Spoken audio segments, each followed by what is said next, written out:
It's 11:59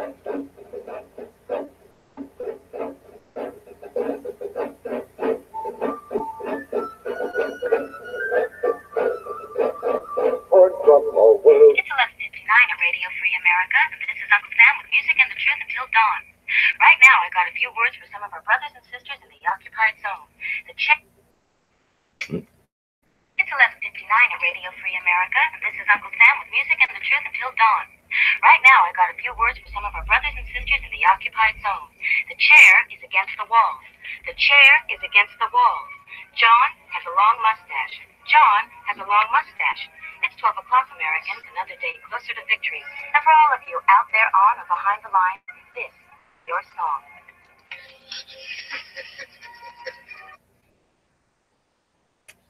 All right, welcome to another 2A podcast or 2A workshop. So we start off, I start off everything with that radio message, Radio Free America message from Red Dawn. Why? Because I think that has a lot of significance in it, and it's a symbol for a lot of my feelings on things, so my position on things. It has to do with a movie where Cubans and communists invaded us. Whether or not you believe Cubans and communists have or will or can invade us, it's always a potential for somebody who has a different way of life to come in and invade somebody else who has a different way of life, right?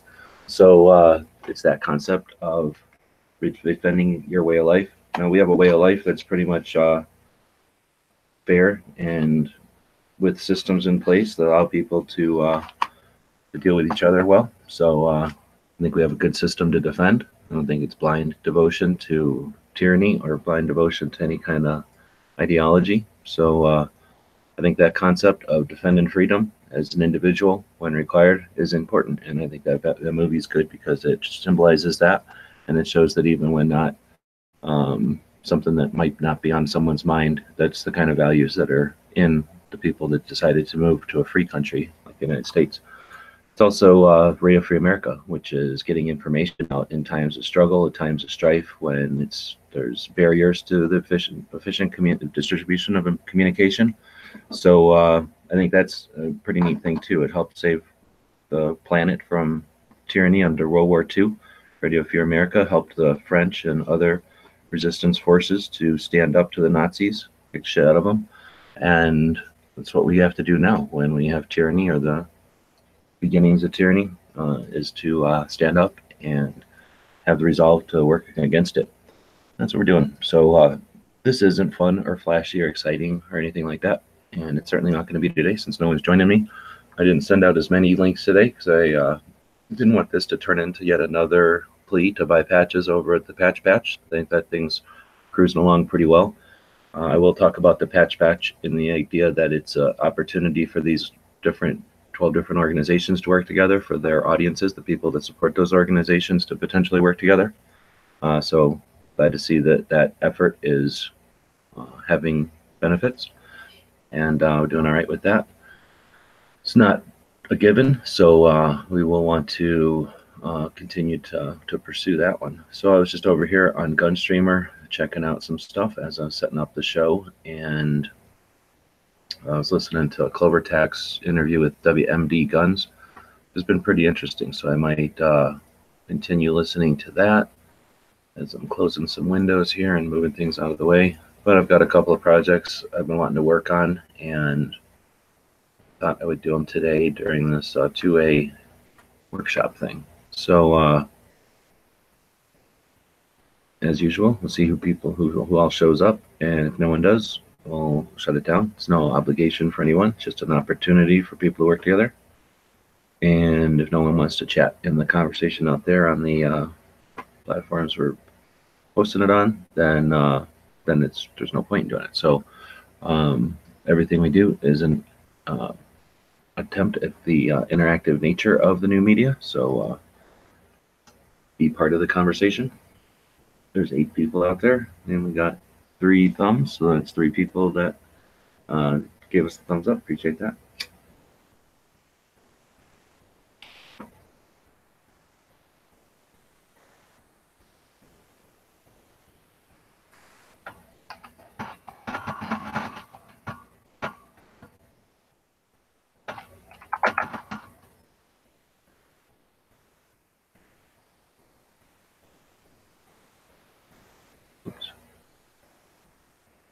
So yeah, I guess I'll go back to listening to Gunstreamer and more specifically Clover Tech and more specifically this interview with Between a WMB performance-loaded Guns. rifle and a regular rifle, it's shooting it, getting it in your hands.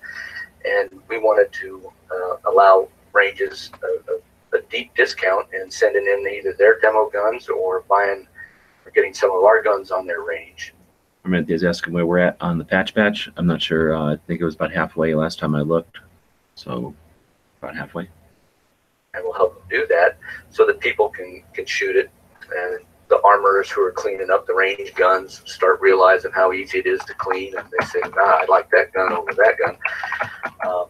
And then you see the durability and reliability in a great way to get 50, 60,000 rounds on a gun. In fact, I just received back one of our NIDX black bolt carrier groups from a demo that I provided, I'd say about a year and a half ago. It's got 30,000 rounds on it. I just did an analysis of the coating. There's one little chip, the black bore through, which it's designed such that there's this integrated coating. The NIDX black is a black, very hard shell over the nickel boron, but it's a thin shell. And so when it wears through that shell, right on the ramp underneath the carrier, it's down to the nickel boron. So it still has another life left to it.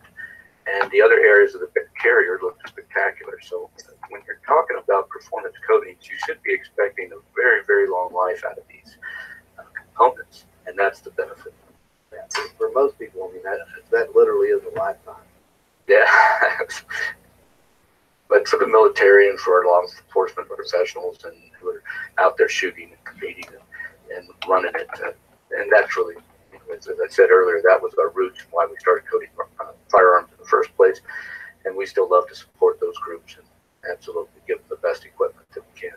Right. Well, it sounds like you're going about as far as the coding and from the jump, getting the word out there and how you're approaching all that in a very sound, very solid way.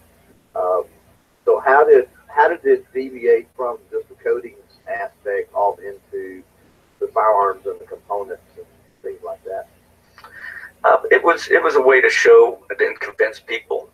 Chris, in 2009, I had an Olympic shooter come up to my SHOT Show table and pound her fist on the table that said, "You could not run a 1911 dry. You just can't do it. I'm an Olympic shooter, and I know it can't be done." And I gave her the 1911, said, "Go test it." And 3,000 rounds later, she had a law enforcement out in Colorado help her shoot, and she sent in her pistol, her competitive Smith & Wesson 1911 into me and sent mine back and said, "Here, coat mine. You're right."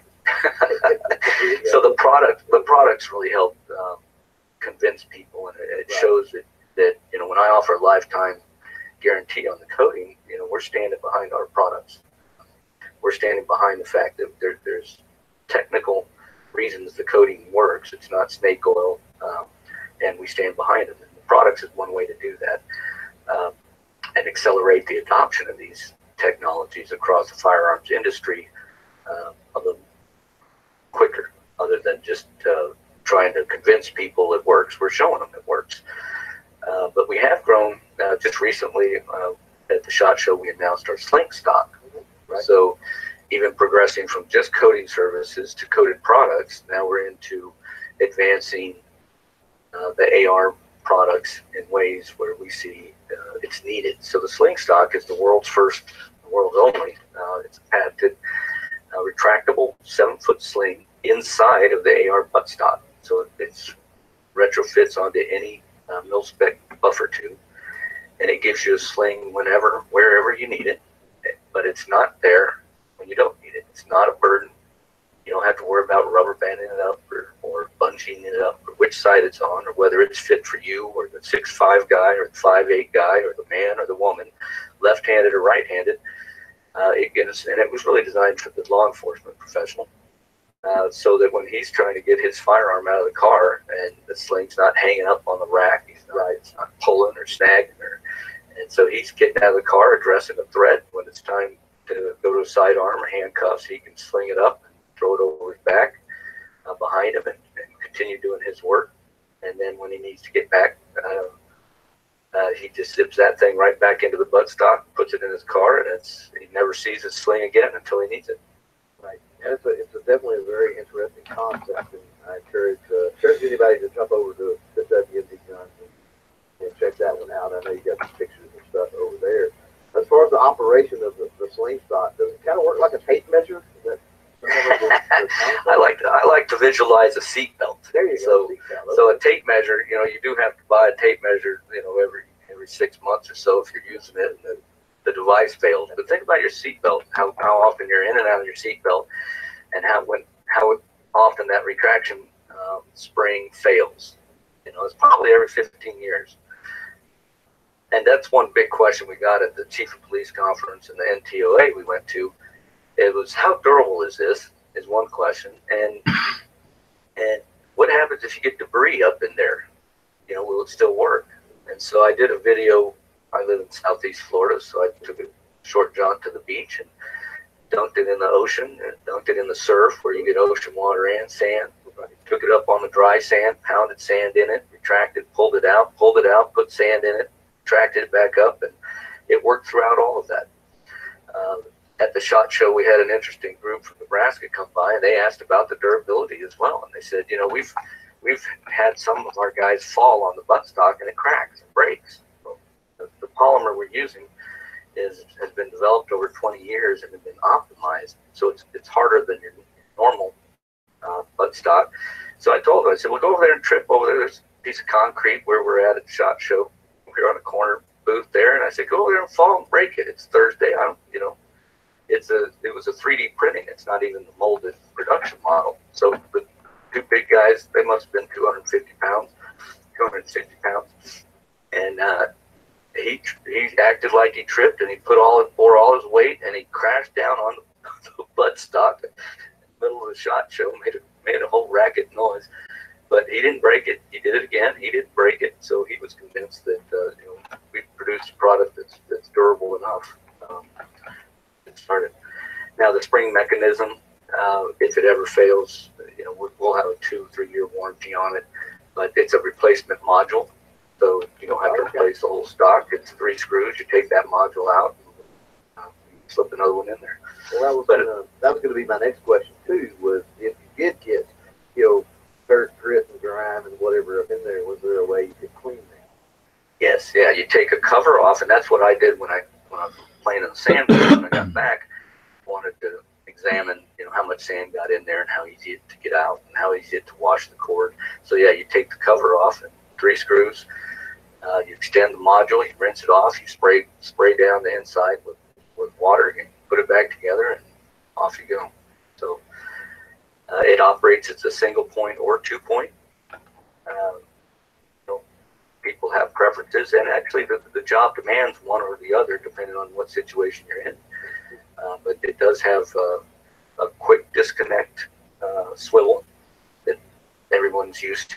And then we've also got a Picatinny class that it's a 1-finger operation to hook it anywhere on your Picatinny rail, either the top or any sight ones you have on your firearm, and it can hook on and hook off anywhere. If the officer's engaged or at nighttime and he can't look down to find the little swivel hole, he can just using his motor muscles just hook on that clasp to anywhere on the Picatinny rail and remain functional and addressing the threat. That's really interesting, and that works too when you're talking about a specialized situation that might require that to be further forward or to the rear on the rail too.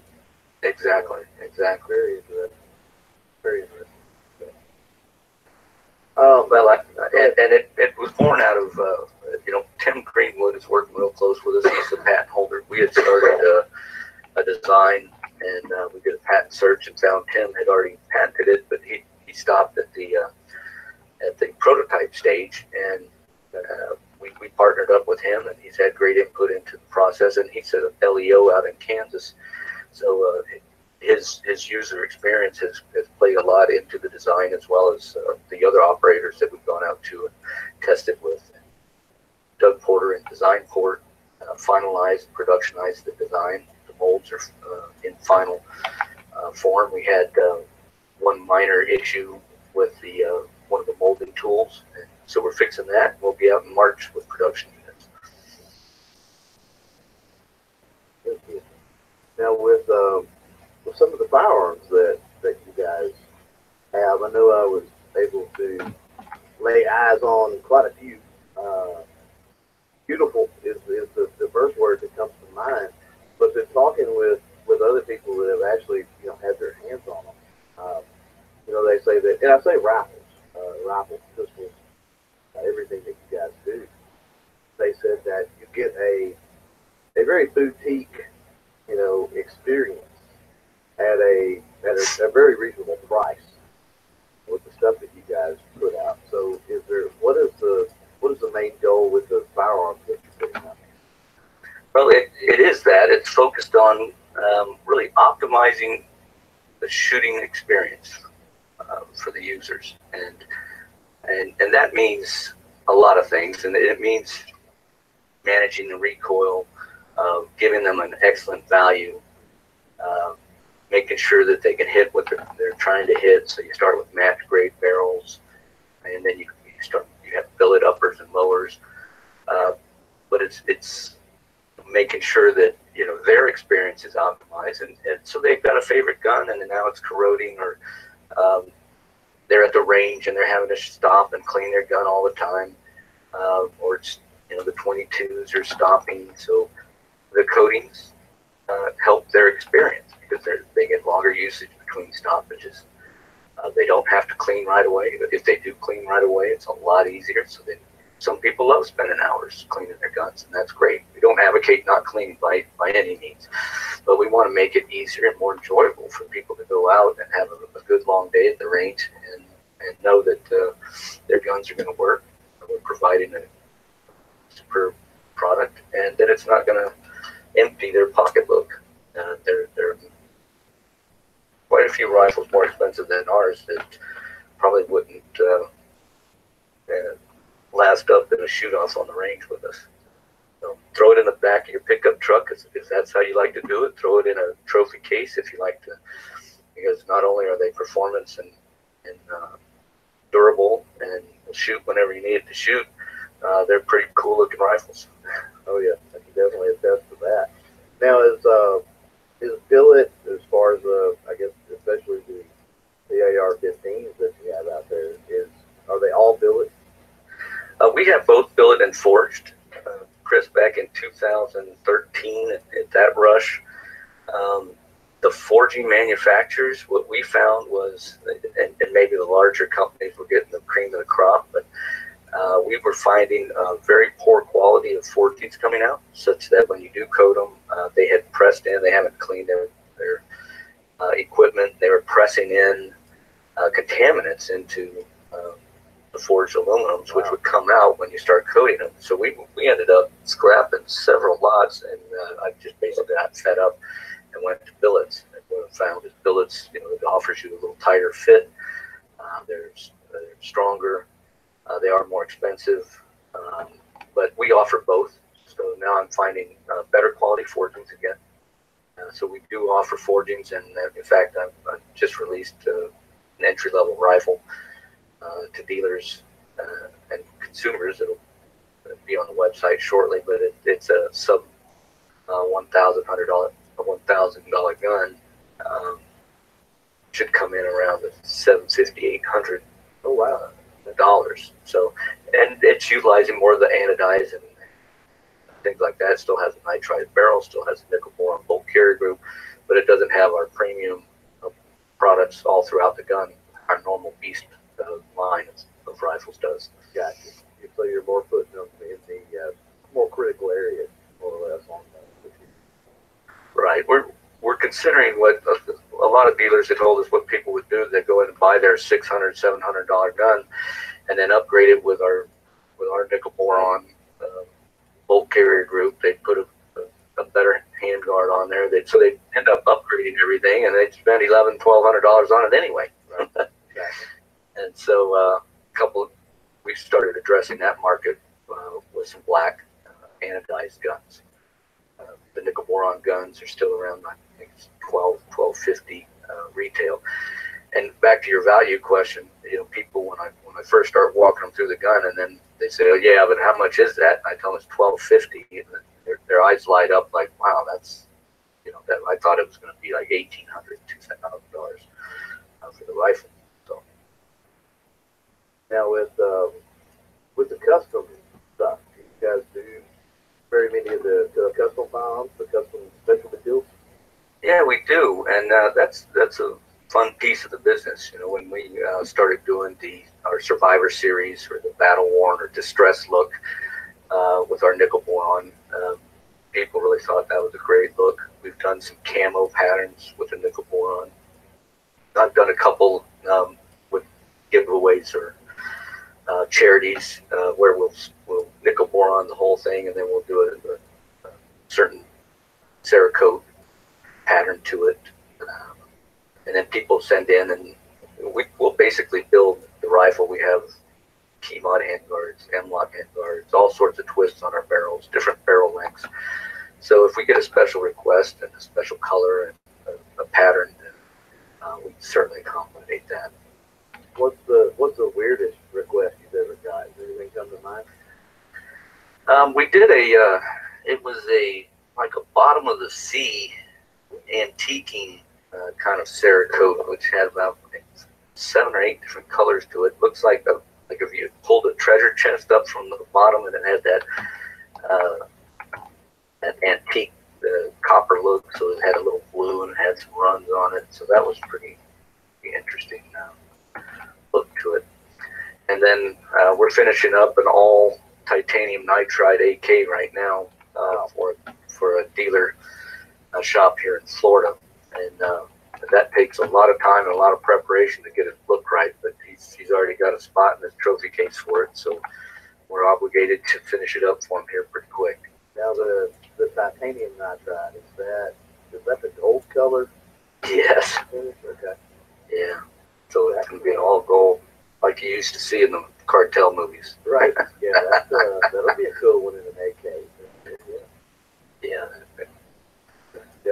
Definitely interesting for sure. Is it mostly AK AR stuff, or do you guys? I mean, with semi-auto, obviously that's where the wear comes into play, and the coding is important. Or do you get bolt action guys, or shotgun guys, or anything like that want stuff done as well? Oh yeah, we get the gamut. Right now we have an M1 M1 Grand. We do lots of shotguns. We've done some shotguns with the Department of Energy and our local sheriff's department, which is out on the water, and help with their corrosion issue that they were having. So you basically get off the boat and come wipe it down. So shotguns are a great platform for the coatings. Bolt actions, you just have to be careful and watch the tolerances of the bolt and action. We've worked with several manufacturers where they're engineering for the coating, which is the right thing to do.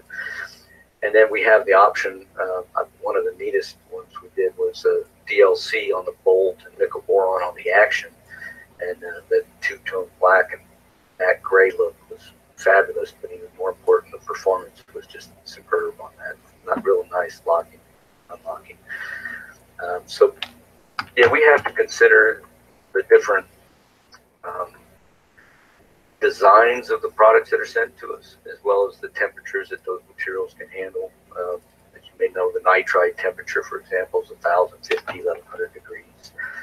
DLC chambers and the PVD chambers can get the part at elevated temperatures, but not too hot. Nickel boron's only a couple hundred degrees. So these factors all go into when people send us the older guns or more valuable $1,000 guns. We really have to take our time going through it to make sure that it leaves here more valuable than it came in, and that there was no detriment to the function or the materials, substrates that are used in the firearms.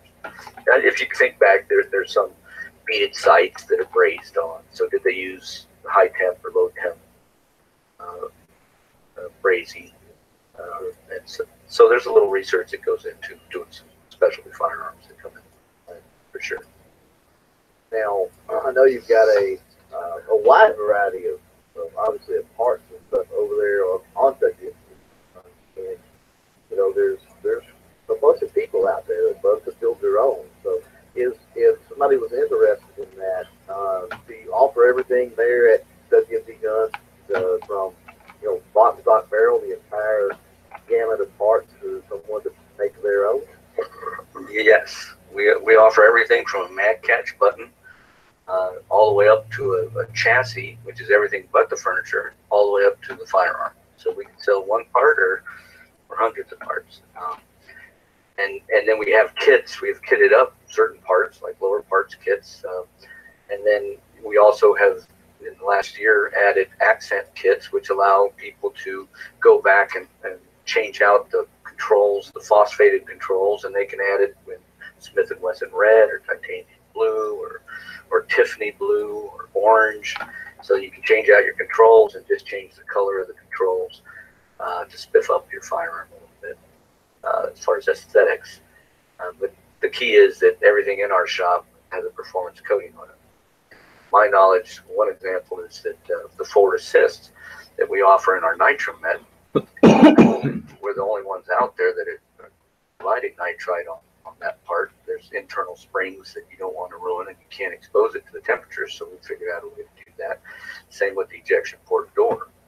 And so what that gives you is this rich black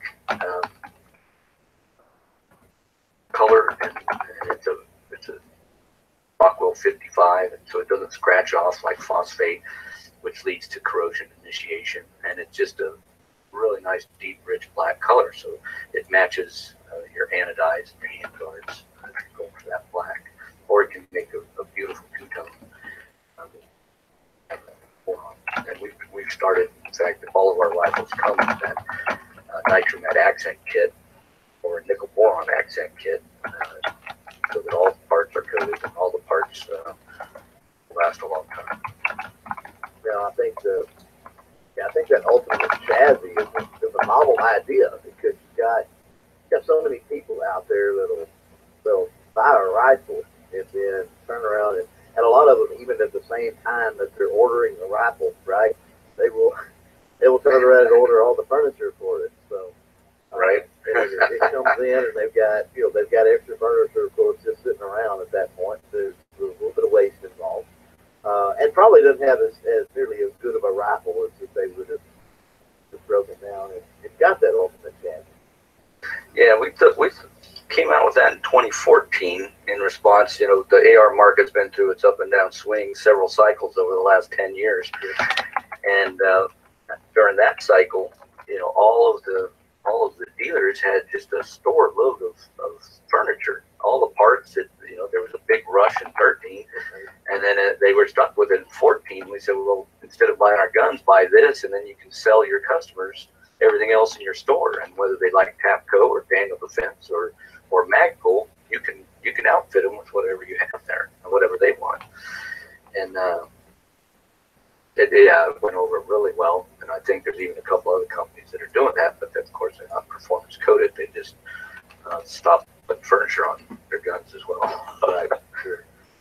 Now, it seems like, at least over the last couple of years, it seems like there's been a shift, and the popularity of these AR pistols are really crazy. Are you guys seeing that trend there as well? Yeah, they're really hot right now, and the distributors are all clamoring for them. They're just saying AR pistols are the hottest thing, and I think it leads back to the ATF ruling that you can shoulder an AR pistol. You can put a brace on it and shoulder it, and so that really sparked up a lot of interest in consumers on having 9 and also going into the pistol caliber carbines, having the 9 and 40s and 45 caliber AR pistols. So yeah, we've developed the AR pistol in 5.56, 300 blackout. We can make it in 224 Valkyries if that's your choice, but we have all the calibers. And then we've got a 9mm PCC, and there's also a lot of international interest in these pistol caliber carbines that are coming out as some of the laws in those countries change. Right. Yeah. A lot of people don't realize that, but lot of restrictions when it comes to California. Right. Right. And, just recently, I think everybody's been reading that the administration is going to relax some of the rules there and perhaps take the firearms off the ITAR list and have it go through and comply with ITAR and go to the EAU regulations, which aren't as stringent. And it goes through commerce instead of Department of State. So I think that'll help with some of the exports too. Yeah, my understanding with ITAR, there is things that you would think currently that you would think would go through ITAR that actually go through the Department of Commerce already. Right. If I'm not mistaken, the shot shells, for example, I believe go through the Department of Commerce. And they're not subject to ITAR. So that's good to know that there's potentially a movement that way. That certainly helps a lot of you guys out there that are doing it. Oh, sure. Yeah, it just broadens the customer base, and when the markets slack a little bit here, it picks up a little bit over there and helps you even out the peaks and valleys a little bit in the marketplace. Absolutely. So, I think we're about out of time here, Wynn. If you would, let everybody know how they can get in touch with you guys if they've got some questions about what you might be able to do for them, and then if they want to take a look at some of these products. Absolutely. Again, my name is Wynn Atterbury, and you can reach me at Wynn, WYNN, at WMDguns.com. Our website is WMDguns.com, and we're on Facebook, Twitter, Instagram, and from there you can get my phone number with any kind of questions. We're folks who'd like to help people in the right direction. If we don't have the coding or we don't have the answer, hopefully we know someone who does, and we're not shy about pointing you out that way. So don't be shy about bringing us some hard problems, and we'll help you find the solutions. You can't get any more helpful than that. So thank you, Wynn, for joining us, and hopefully we can have you back soon. Really appreciate your time today. Well, thanks, Chris. I appreciate that. Have a good evening. Thank you for joining in on another Firearm Friday. Don't forget to log on to clovertac.com. There you'll find our social media links, the blog, cool swag, and more. If you'd like to help support our projects and take advantage of some extra perks, you can do so over on Patreon at patreon.com/clovertac. Have a great weekend. So that's what we were listening to there over on the Gun Streamer. Listening to Clover's interview with WMD Guns, kind of interesting. Listening, they were Fail Zero and then changed to WMD. They started making their own guns. Very cool. So I didn't know anything about the company until I listened to that. Yeah. So what do we got out here? Tony's out there. I don't know if he's still out there. Also, I have my AR pistol. Hang on. So I don't know. It says there's 4 people watching right now. Don't know if you're there unless say something. Same thing with gun channels. So I'm just doing some project here I had in my head, and I'll work on it for a little bit longer. But it doesn't look like anybody's jumping in tonight or this afternoon.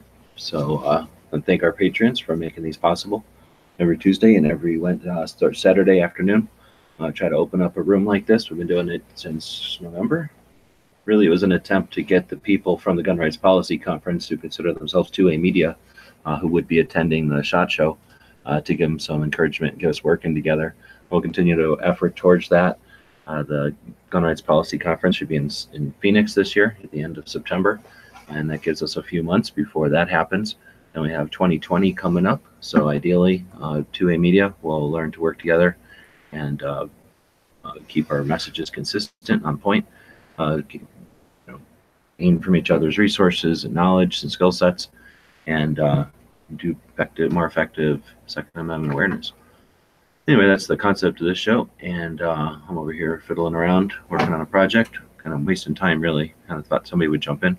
I did send out fewer invites today. I didn't want to make it another sales plug for the 2A patch batch that's going on right now. Quite a few people that joined this workshop are in the patch batch, so I didn't want to make it exclusive to that. I tried to invite a couple of different people today, but nobody joined us. So we've been listening to CloverTack's podcast over on clovertack.com. Now I think I'm going to head over to Gun Freedom Radio and listen to, actually I haven't listened to, I'm listening to Gun Freedom Radio. I haven't listened to James Cleta in a while. I'll have to listen to that one on Tuesday. So Zero Wigan originally aired 2/16/18. So this is the third and final, 2/16. So they've been at the, what's that thing called? Some kind of CPAC? Some kind of Republican get-together? Trump and a bunch of other people. So I guess we will go with James Cleta then.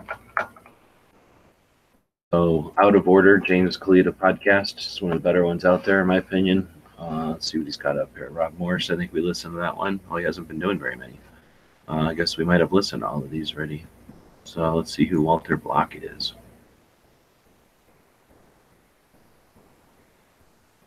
Out of Order Gun Rights Podcast, episode 113. Honest citizens like you protect themselves every day. We talk about it every week on the Self-Defense Gun Stories podcast. Were these gun owners lucky, or did they have a plan? How should we defend the people we love? We discuss recent examples on the Self-Defense Gun Stories podcast. Put us in your pocket.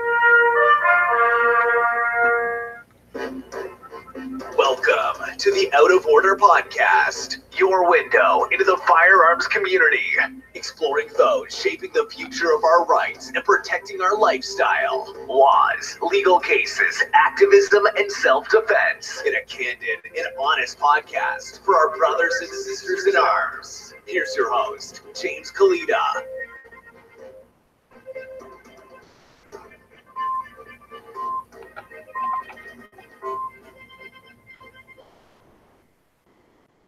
Thanks for tuning in to episode 113 of the Out of Order Gun Rights Podcast. Show notes page for today's episode is outoforderjamescalita.com/113. Today's sponsors are ScottShot, ScottShot.com. Whether you are taking a class as a complete beginner or an experienced, highly competent shooter seeking an NRA or USCCA instructor certification, ScottShot glasses are comfortable, friendly, and taught with a high instructor-to-student ratio. And by Self-Defense Gun Stories podcast. Rob Morris has analyzed over 400 citizens' defensive uses of force with various self-defense instructors throughout the country. So head over to your favorite podcatcher and check out Self-Defense Gun Stories podcast.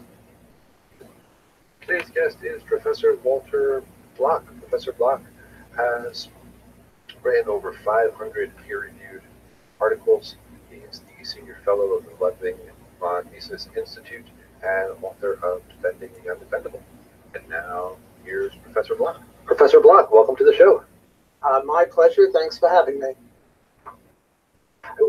Professor Block, a lot of my listeners are conservative. They come to firearms with the right to self-protection from the conservative mindset.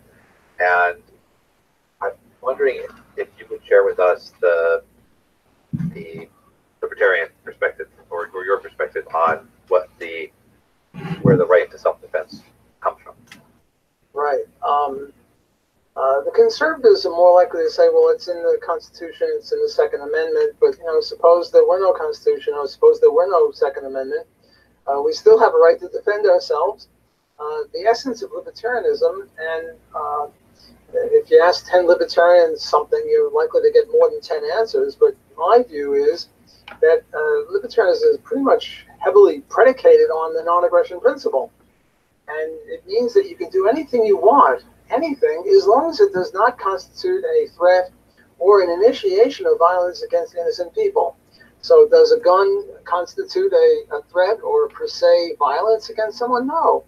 Yes, it can be used for bad purposes, but so can a baseball bat or a hockey stick or, a knife or a fork or, fists. So I think it's not so much self-defense, although self-defense is very important. It's rather, does it pass muster under the litmus test of the non-aggression principle, the NAP, And in my view, it does. Now, there are some weapons that don't pass muster. Murray Rothbard mentioned the atom bomb. It would be illegitimate for you to keep an atom bomb in your basement. You live in a city, say, because if it blew up, you'd impact a lot of people, not just the bad guys. On the other hand, if we all lived on Jupiter and everyone had 100,000 square miles and you had the atom bomb or the nuclear device in the middle of your territory and it went off, it wouldn't impact anyone else. So that would be legitimate. So I think the libertarian predicates support for guns and opposition to gun control on the fact that it's not per se a violation of rights. And if you want to have gun control, what about knife control and back control and fist control and long fingernails controls? It's true a gun could kill more people, but knives are pretty deadly too. And I think we should treat a gun just like a big knife, and you can have as big a knife as you want. Thank you. And so there's this idea in the firearms community that you have to be Republican, vote Republican in order to save your gun rights, but that hasn't worked out for us historically. We have more gun control laws now than we ever had.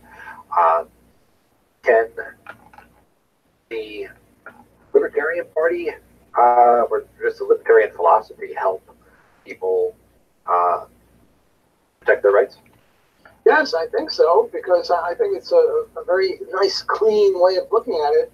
The Second Amendment and the Constitution, well, from a purist, anarchist, libertarian point of view, Lysander Spooner said that the Constitution is of no authority since we didn't all agree to it. And possibly there'd be a Constitution without a Second Amendment. We'd still have a right to do it, not just to defend ourselves, but because it is not a violation of rights to have a gun, and therefore anyone who stops someone from having a gun is violating that person's rights. So I think that the libertarian axiom or the libertarian principle certainly is coincidental with the conservatives on this issue, although we approach it perhaps with a slightly different justification system. And something else I think Lysander Spooner said was that if the Constitution has either failed to prevent the government we have, or else it allows for it. And either way, it's failed. Yes. On the other hand, it is a pretty good document, and the way I see libertarianism, there are really like 4 or 5 stages. At the top is anarcho-capitalism. This would be Murray Rothbard. The next step below that would be minarchism, or limited government libertarianism, and the most famous people there are Ayn Rand and Robert Nozick. And here the government has one function, protect people and property rights, and only 3 institutions to do that. Armies, to keep foreign bad guys off of us, not to go exporting democracy. Police, to keep local bad guys off of us, not to stop victimless crimes like sex or drugs. And then courts to determine, who's right in case of any altercation. So that's the second level. And the third level down would be constitutionalism. And the person most famous associated with that would be Ron Paul. Ron Paul pretty much says, the Constitution was very good, and whatever it says, he'll go along with. It's not a perfect document. It allowed post roads and post offices.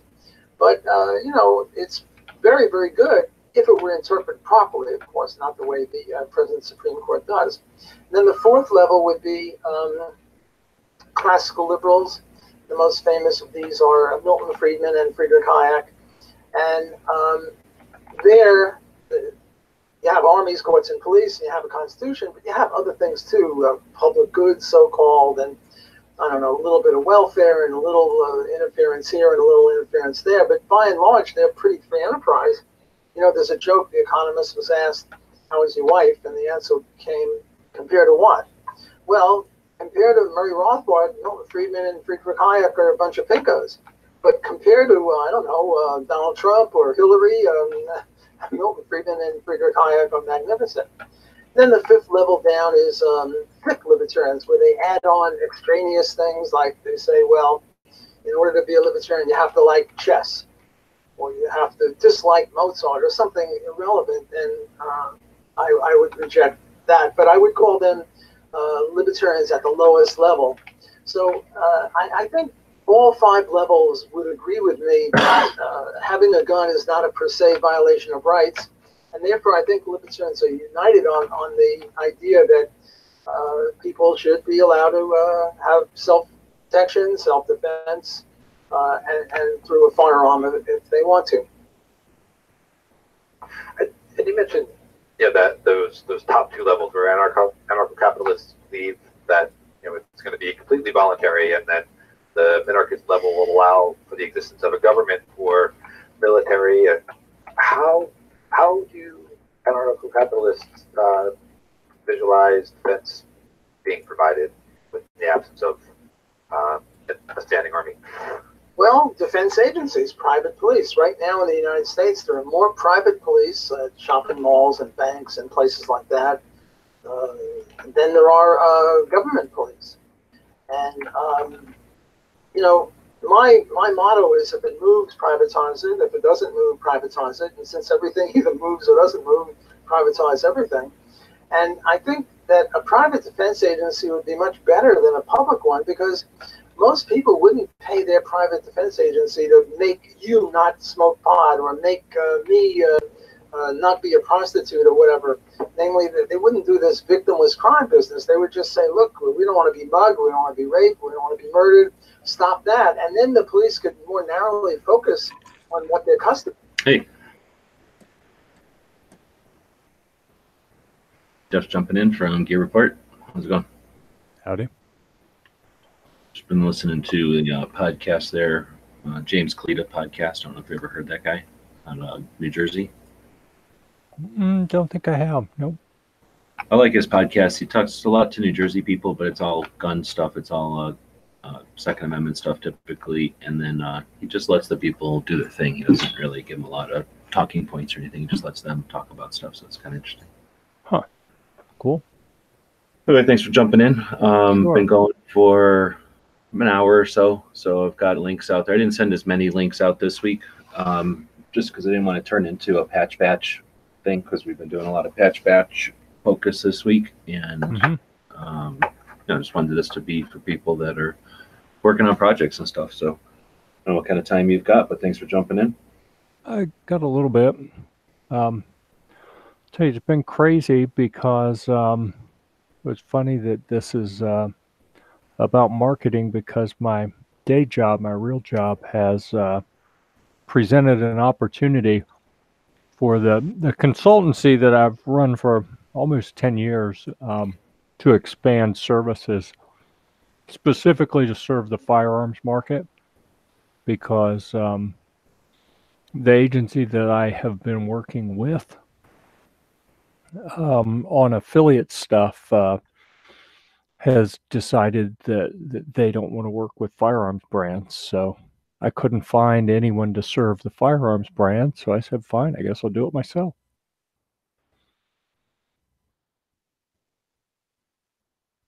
So are you saying that the people that are like kind of oblivious or just not focused on firearm stuff are now accepting it because you're successful?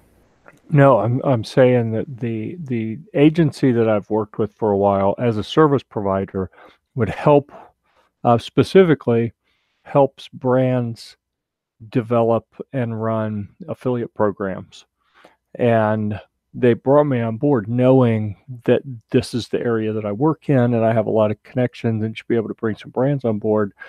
And they recently gave in to some of the kind of activist culture from the left and said, we are no longer willing to work with firearms brands for the risk that will alienate some of our other clients and we'll lose them.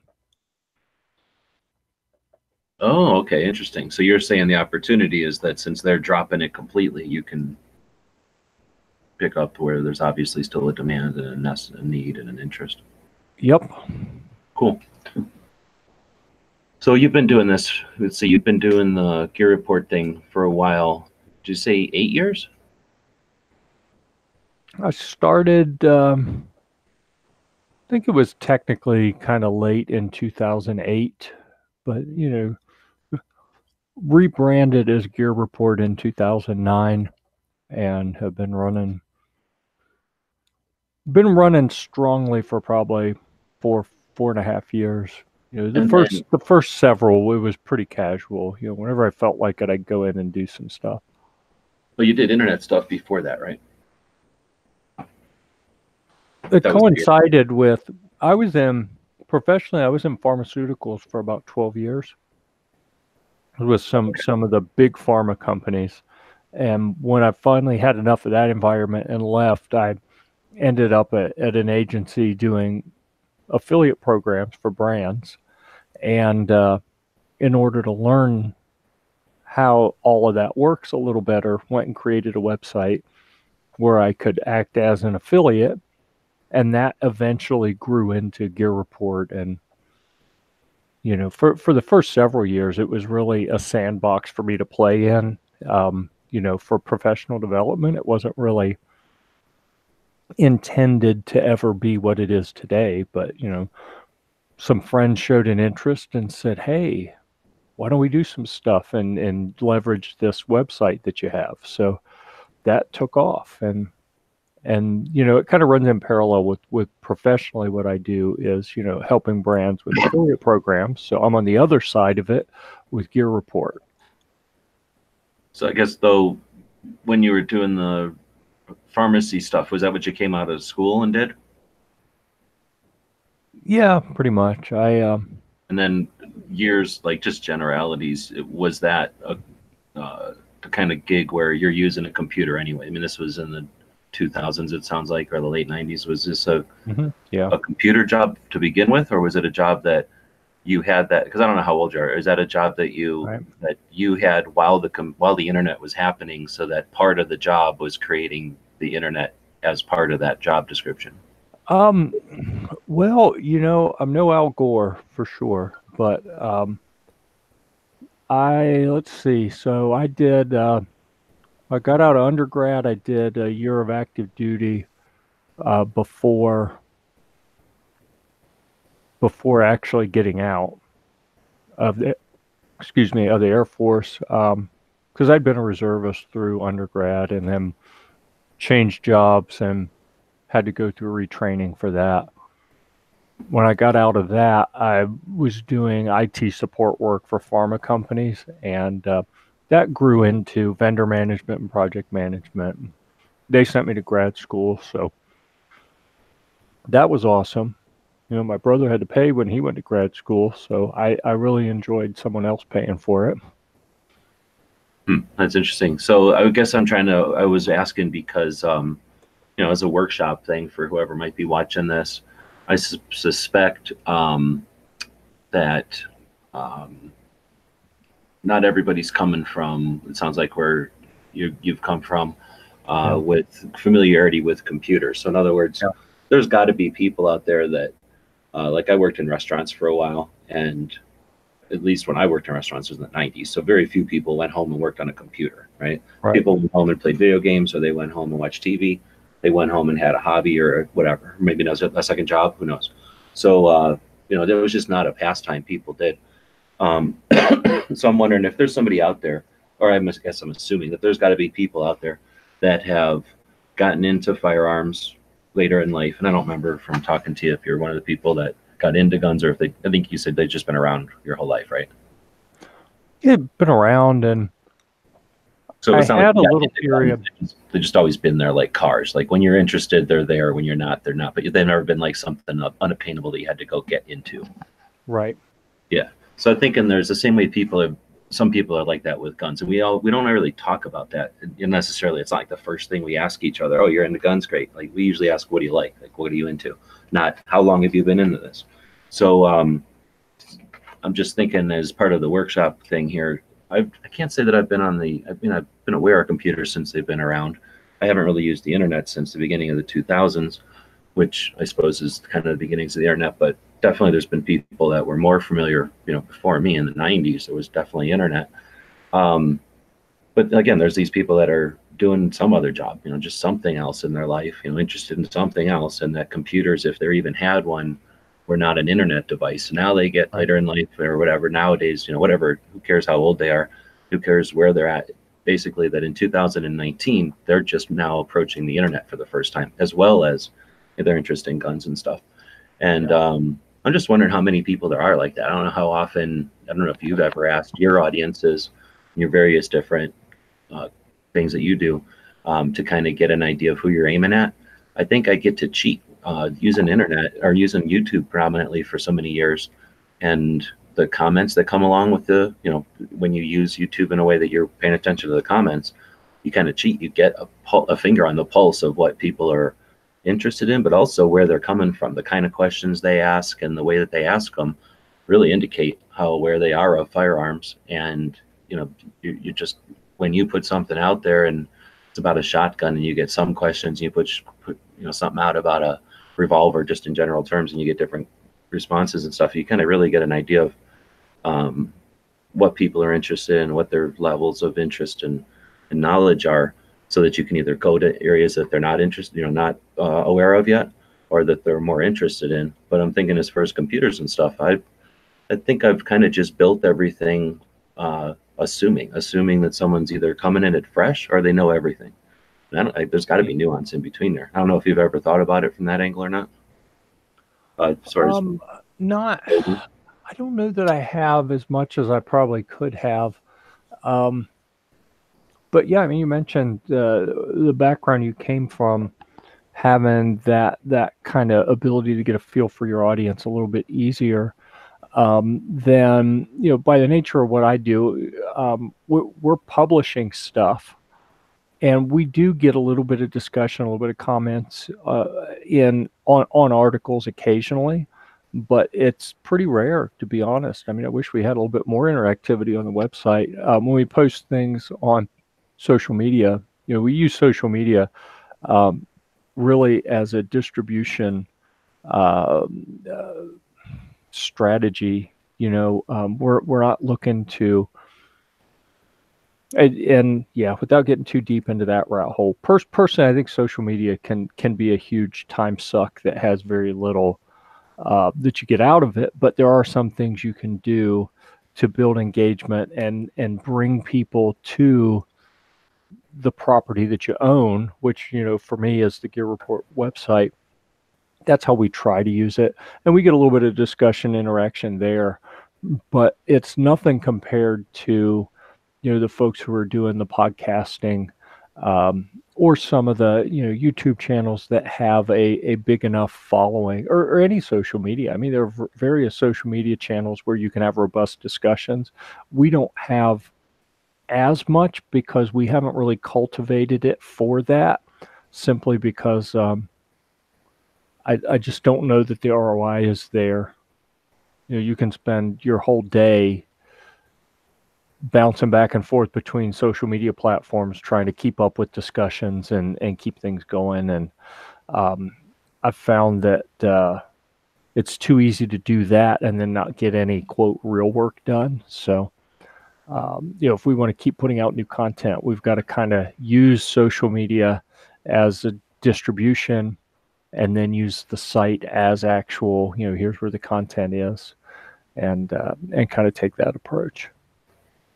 But it's interesting what you were saying about not knowing the technology background where people come from or anything, because, the guns have been around. I mean, some of my earlier memories are hunting with my dad and his brother and their dad.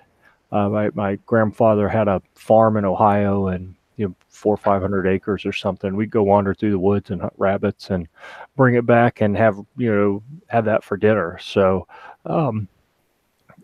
and Grandpa would go set up cans. He'd go get a case of cheap beer and use that as our targets because they explode when you hit them. So, at 100 yards, if you're a kid shooting with a 22, if you can make the can blow up, you've done okay. So, and it's visual, and you shake them up, and they're cheap.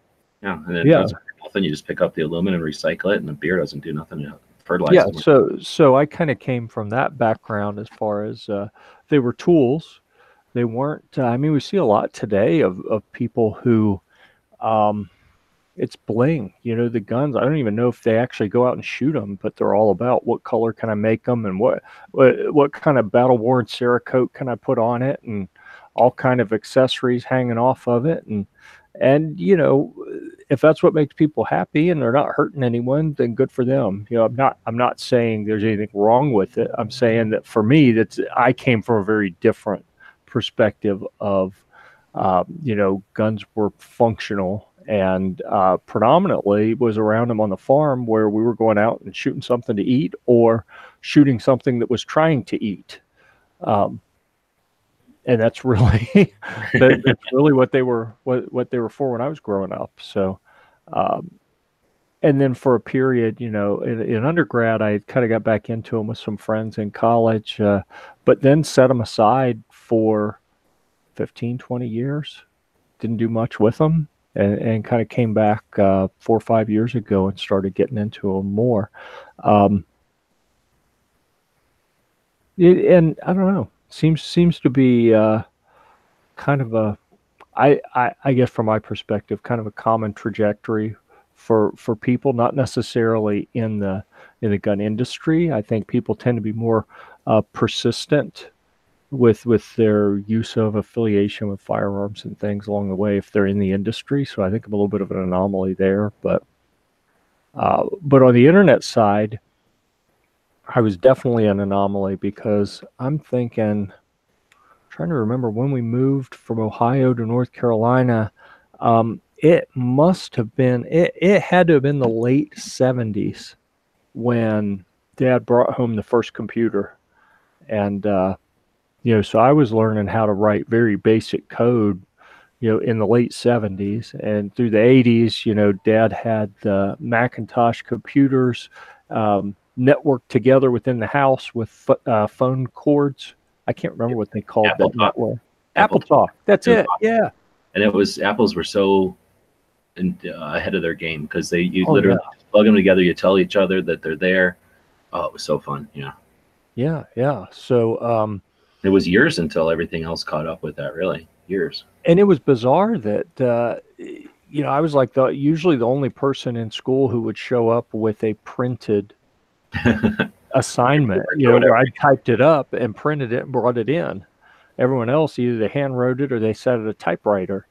Um, so yeah, I was definitely into the computer stuff, and we didn't have internet when I was in undergrad. Um, like didn't have it in the dorm room. Didn't have it when I lived in a fraternity house for a couple of years. We didn't have it there. We got email addresses partway through, like 2.5 years into college. We got email addresses, but you had to go to the computer lab on campus to get to it. So we never really used it for anything. We had to need it for something kind of. I mean, it was available, but nobody was using it really. Right. Yeah. So it wasn't until I got out of there and stumbled into the IT support job, because that's what my dad did, was IT support. So I kind of followed him. Different direction. He was in telecom. I went into pharma, but still doing, you know, different IT support stuff, and grew into a little bit of programming, and then went off on the business side of it and kind of abandoned all the IT stuff. So I've kind of got that background, and you described the idea of, you know, what people did after work, and you didn't envision most people as going back and using computers in the you know, late 90s. It wasn't until you get into the 2000s that I agree that most people weren't going home and getting on their computer until we got into the new millennium, and I was definitely an anomaly there, doing way too much online instead of going out and having interacting with people. So I kind of brought that into what I've done with Gear Report, and you know, I've been comfortable with computers and the internet for quite a while. So that part of the transition was easy. But then, as far as making your content um, accessible, approachable, like useful for people that are of various whatever levels of competency or whatever it would be. Is that a factor? I don't know if that's something that we as creators of content, like I say, get much opportunity other than we get plenty of analytics and metrics on usage and routes that they take through a website and things like that. But as far as if like somebody's frustrated if they can't get the screens, like they don't understand. Like I guess what made me start thinking about this was when somebody will ask a question and you're like, oh, I thought that was obvious, and you're like, oh, maybe my navigation isn't all that good if people don't realize that there's this whole section of the site over here, or oh, they didn't realize that clicking on this button is takes you to another site, or I don't know, like if I'm thinking of my store, if I've got the shirts on Spreadshirt, but they're in my store, someone who's not really familiar with everything and the way things happen, they might be confused as why they're going somewhere else to find shirts, and those kind of things. I guess, I don't know. I just wondered how, because you've got a challenging thing too, because how do we know as people who are creating platforms what level of competency or awareness people have when they visit? Because you don't get a big button that can say, I don't understand, click this button, so we can go, oh, okay, you don't understand, here's the basic version, or here's the the version with the big blocks or the easier to use menu or something. Right. No, I mean, maybe that's something that again, because we get so many pieces of feedback directly from people, maybe it's something that is artificially makes it seem like it's artificially more important than it is. Like, just because I get a comment doesn't mean it's indicative of thousands of people that didn't know how to comment. But I always wonder, I suspect, hey, was there a bunch of other people who asked the same question? And who knows? Honestly, it's something I never really considered too much.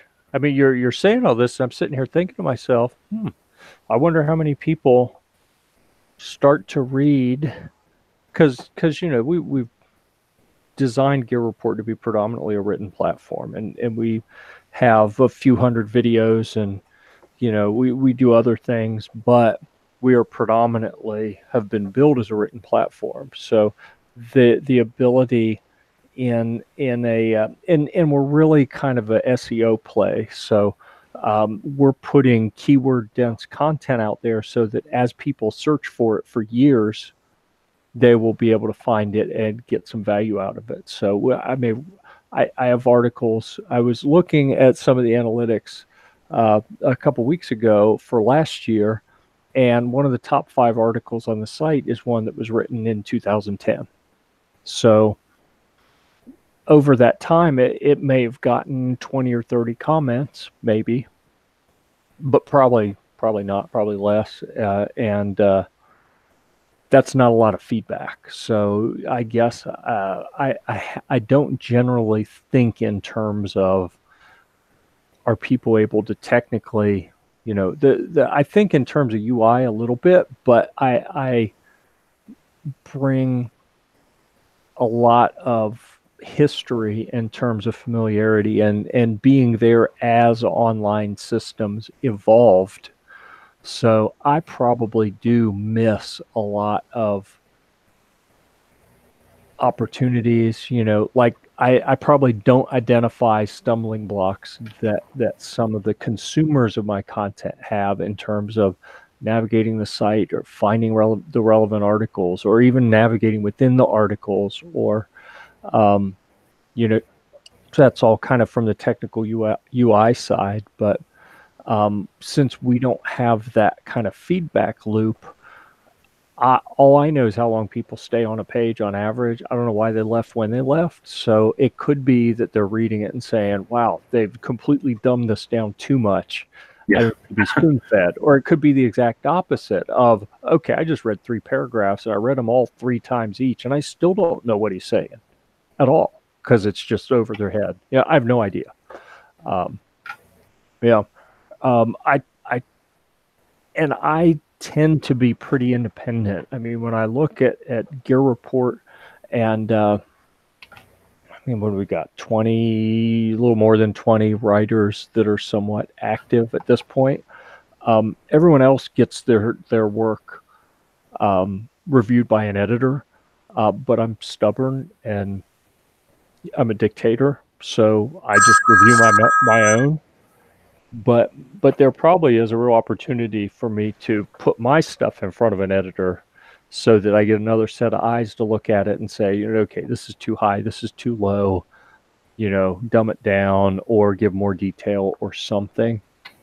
And I do all the UI and site design and everything. So I do ask some people for feedback, but not that much. So yeah, I mean, in terms of the media workshop aspect, I think that it was a good discussion. Has got me thinking about some opportunities to get some more eyes on the site from a couple different perspectives to be sure that we're not, to be sure that we're hitting the mark, that we're not going high or low. As you were saying that too, I'm thinking I'm not one. I'm almost looking to slim, to narrow hassle or burden. Like I'm not looking to add more hassle to anybody. So when you're talking about, because we all know we have the metrics. When we say metrics, we're talking about the tools that we have, either software or internet based, that can track the people that visit a site or a project or a social media platform or a channel or whatever it happens to be. You get these numbers about who is there and how long, and you can go into whole workshops on the different ways you can interpret that stuff.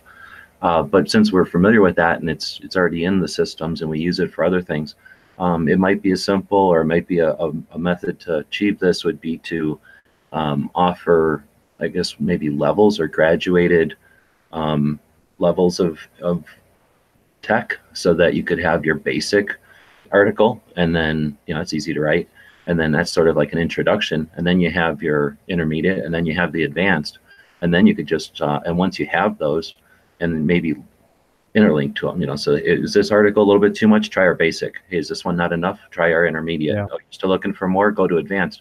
And then you just go back to metrics. Once you've got those three that exist, you can start watching, hey, I'm getting a lot of hits to the basic and I'm not getting anything to advanced. And now you're using that same interpretation that you do for everything else on the site, and you get a little bit different insight from it just based on the content that you create. Yeah. Yeah, it can be useful.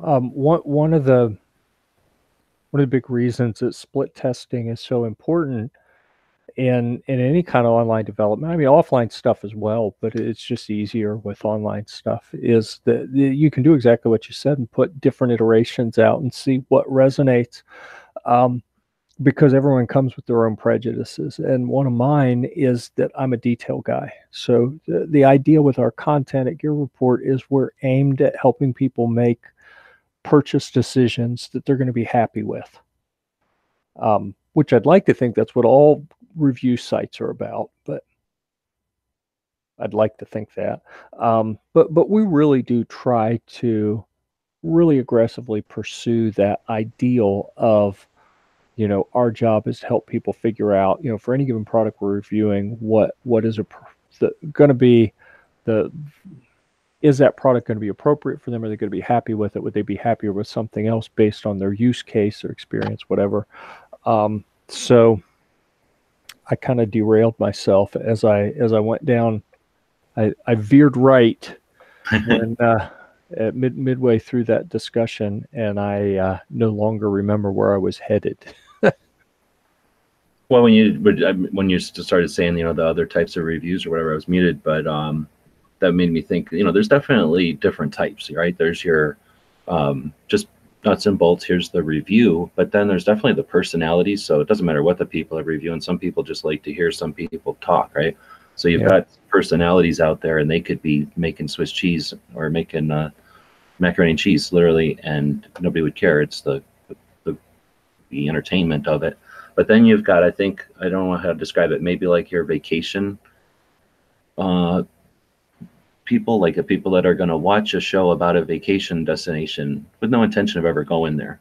So you've got people that are just interested in, the way that someone presents, I don't know, maybe the use of a gun, or like, let's say it's a what would I say, like a a competition gun that's, you know, a speed gun, a race gun, and you can't shoot it fast, and you have no interest in going to competitions, but you certainly enjoy watching somebody who knows what they're doing just Right. use the machine. So I guess there's that kind of thing, and then there's probably you know, just people that have made a decision, they bought something and they want to see what it can do. Maybe maybe a knife or something, where I want to know what this knife can do, but I don't feel like beating it into a tree stump and breaking it and snapping it off, but I want to know where it's going to break. So there's definitely some different types of stuff out there. Yeah. Or I guess, and then what I'd like to think too is that this stuff didn't all exist. There used to be, back in the olden days before internet, there was like Consumer Reports. There was your, like our kind of stuff. They're like yearly, end of the year kind of reviews, the summaries of all the reviews during the year. Maybe like a buyer's guide edition of like sleeping bags or tents or something like that. But now that, I mean, back then I thought those were the bee's knees, because that was all we had. It was either go to a store, hang out with people, go camping and talk, or look at literally a catalog, which you know is biased, and then read these magazines, which I never really thought about the bias of magazines. I met a guy who was not a writer, but a photographer for Outdoor Magazine when I was a kid, and I got a little bit of insight. And then now, years later, you know, I can interpret that insight a little bit more than I had back then. But yeah, those buyer's guides and stuff that we would see back in the day, those had to be paid for. I mean, I don't think that was just a random. Let's go pick some guns for the good of the world. Like those are paid placement kind of things. So. You know, that's the kind of thing where I think I hope people value what the. I've gotten so much more cynical. The deeper I get into the industry, the more I learn, the more cynical I am about media in general. And, you know, when I talk about types of media, our goal at Gear Report is to be an information source, not an entertainment source. And that's what I was thinking when you were talking about, you know, people watching basically for entertainment. They want to see someone shoot fast or whatever it is. That no intent to buy anything. That's entertainment. I don't really want anything to do with the entertainment side. You know, I'm trying to build a robust information source, because entertainment is too dependent on whims and fashion and what's trendy today. And, you know, information sources, I think, have a little bit more staying power. At least that's strategically, you know, part of what goes behind how I've designed things is I want content to be as evergreen as possible. And I think that reviews of hard goods that aren't, you know, super technology based have a lot of staying power. You know, you go buy a pistol or rifle today, and people will still be using them 30, 40 years from now, and they'll still be circulating on the used market 30 or 40 years from now. And people are still, before they make a purchase, wanting to gather some information and figure out, you know, hey, should I buy this or not? Can you imagine the resource that people have? I mean, already we have, when we go to Amazon, you can see people that have owned the product sometimes for years, depending on the product. So what you're talking about, like you say, used gun market or generation later, they're going to have a lot. That's going to be a whole nother level of review, right? They're going to be able to just validate and consolidate existing reviews and use stuff like what you're creating and your writers are creating in the future to mix with all the other stuff that's out there. So yeah, I think there's what you've got. Your goal there is valid, because you've got lots and lots of people contributing, and the next level will be, or the next step will be, just what's the word? Figuring out which one of the reviews is worthwhile, and you know, finding a person who reviews it is great if they've got a great channel where they put all the reviews, even better. But having a platform where they're just a writer and you can just click on the writer's name and boom, you got all their articles. That's pretty handy. And then when it's in a place like that where you've got people that are probably similar with their reviews also, then yeah, that's useful now, and like I say, in the future when they're, you know, because all this stuff is going to exist forever. Whatever you're putting on your websites today will always be there, I mean, unless the internet shuts down. Right. Well, that's actually one of my big concerns, and one that I wish I had a better answer for, is it takes so long to do good gun reviews, for example, because there's a lot of pre-work you have to do just to set up the logistics.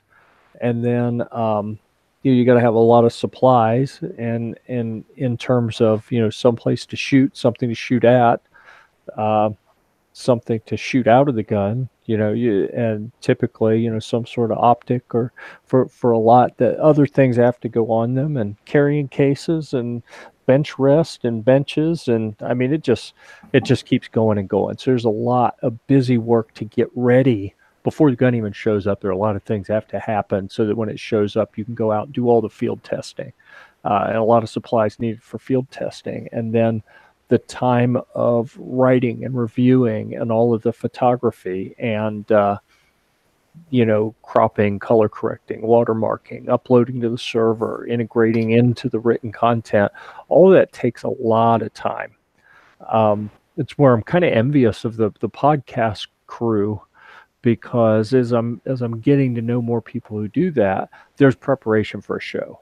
There really is. I'm not minimizing that, but they can put a show on short notice and have a great discussion and really engage the audience and everything. And I don't really have an opportunity to do that. If I'm going to have a great review that really engages people, it's probably taken me, from initial ideation through publication, it's months at a minimum for just about everything. So I wish I had a quicker, the ability to react more quickly, but also one of the big risks is, we've got the written, and that's great because I own the platform, so it ain't going away unless I take it away or the internet just dies. But we also do some video stuff, some just for convenience, some because, just to diversify a little bit, but I don't host any of that. While I may have created it and own it and I have copies of it, it's embedded in the site. It's embedded in pages, but it's hosted on YouTube or Gunstreamer or YouTube or something like that, where, I mean, I'm screwed. If YouTube ever just shuts my channel down, I've got enough embedded content that I don't even know how to go through and find it. Within WordPress, I'm going to have to do some searches, and it'd take me days to recover from just cleaning up the mess, not fixing it, but just, putting some sort of placeholder in while I try to figure out what to do long term. So, yeah, that's super valid. That's we don't talk about it too much because that's more strategy, and we haven't had enough people on that build platforms. So I'm glad you brought it up. So I've had that experience. I don't even have to start counting, but it happens. So with YouTube being weird, I moved stuff over to Vimeo, or Vimeo, I think it was called, right, where you pay whatever. So I paid them $59. I'm just doing my taxes now, so I have to keep looking at the $59 I paid them last year. I've been paying them for a few years. Ever since I built gun channels, I bought a Vimeo account to host gun channel stuff in case, or just so that the YouTube couldn't do anything to stop all the, because exactly what you're saying. Let's say I put 12 videos up on how to use gun channels, or welcome to gun channels, or here's how you build something, or here's how you do this or something. I put all these videos up and embed them in the website so that they're useful in like the welcome area or the how-to area or whatever they happen to be. And then YouTube does something weird to my channel, and I don't have all those videos. So now I have to go move all the videos and then post them somewhere and then relink them. So I figured I've actually had that happen, like I say, many, many, many times. So with that in mind, I bought this Vimeo account, and I had maybe 4 videos over there and pretty much used them for gun channels. And then the idea that if YouTube had a problem or whatever, this was one of my backups. Posting video is very expensive and clunky. So you might be able to post a video up on your own server, but it might not feed well, it might not stream well, and it might not give you the impression that you're trying to create, especially with like a welcome or something like that. Yeah. So anyway, Vimeo basically a couple years into it just decided one day to say, you're a business account, you owe us, like, I forget what it was, a lot more money. And there was Gunstream, or there was guntube.org, and I already had enough servers that what I was using Vimeo for. I said, no, thanks. So I just quit the account, and they actually charged me yearly. So they cut me off somewhere months in. I basically paid 8 months for nothing. They wouldn't do nothing about it. because they claim it's a change of their terms of service. So there's one that you pay for, thinking that, okay, I own this, or at least I'm renting it. Like, I should have control over it until I stop paying for it. And even then I had issues. So yeah, Gunstreamer's not perfect. Guntube.org is certainly not perfect. Night Strike's trying to do that at $56 a month. I mean, that's a struggle to just keep the platform open, let alone, host videos from it. So it'd be great if we saw, or as we see the community appreciate these resources that we've got out there get stronger. But yeah, they're always going to be an issue. So yeah, I don't know if there's a perfect answer for that, other than what I was going to suggest is I haven't looked at this, and this might be something we can do. But if there's any relationship at all between the name of our video on YouTube and the name of our video on Gunstreamer, we might be able to do a database replace, copy and paste type of thing, and swap out all the URLs from YouTube over to the URLs from Gunstreamer. But that's a heck of a lot of ifs. Now, hopefully, when they're building Gunstreamer and they're building GunTube, as they're actually building it, we can maybe put that whisper in their ear that would be the kind of thing that would, that'd be kind of. I mean, it's a service that, like you say, the ROI on that. I mean, I don't know how much development there is to that, or if it's worth it. They're for their own infrastructure and stuff to have to duplicate or accommodate that. But if it's possible, and if it isn't too difficult, that's the kind of thing that, would make a transition or a migration to Gunstreamer a no-brainer. If it isn't already for people.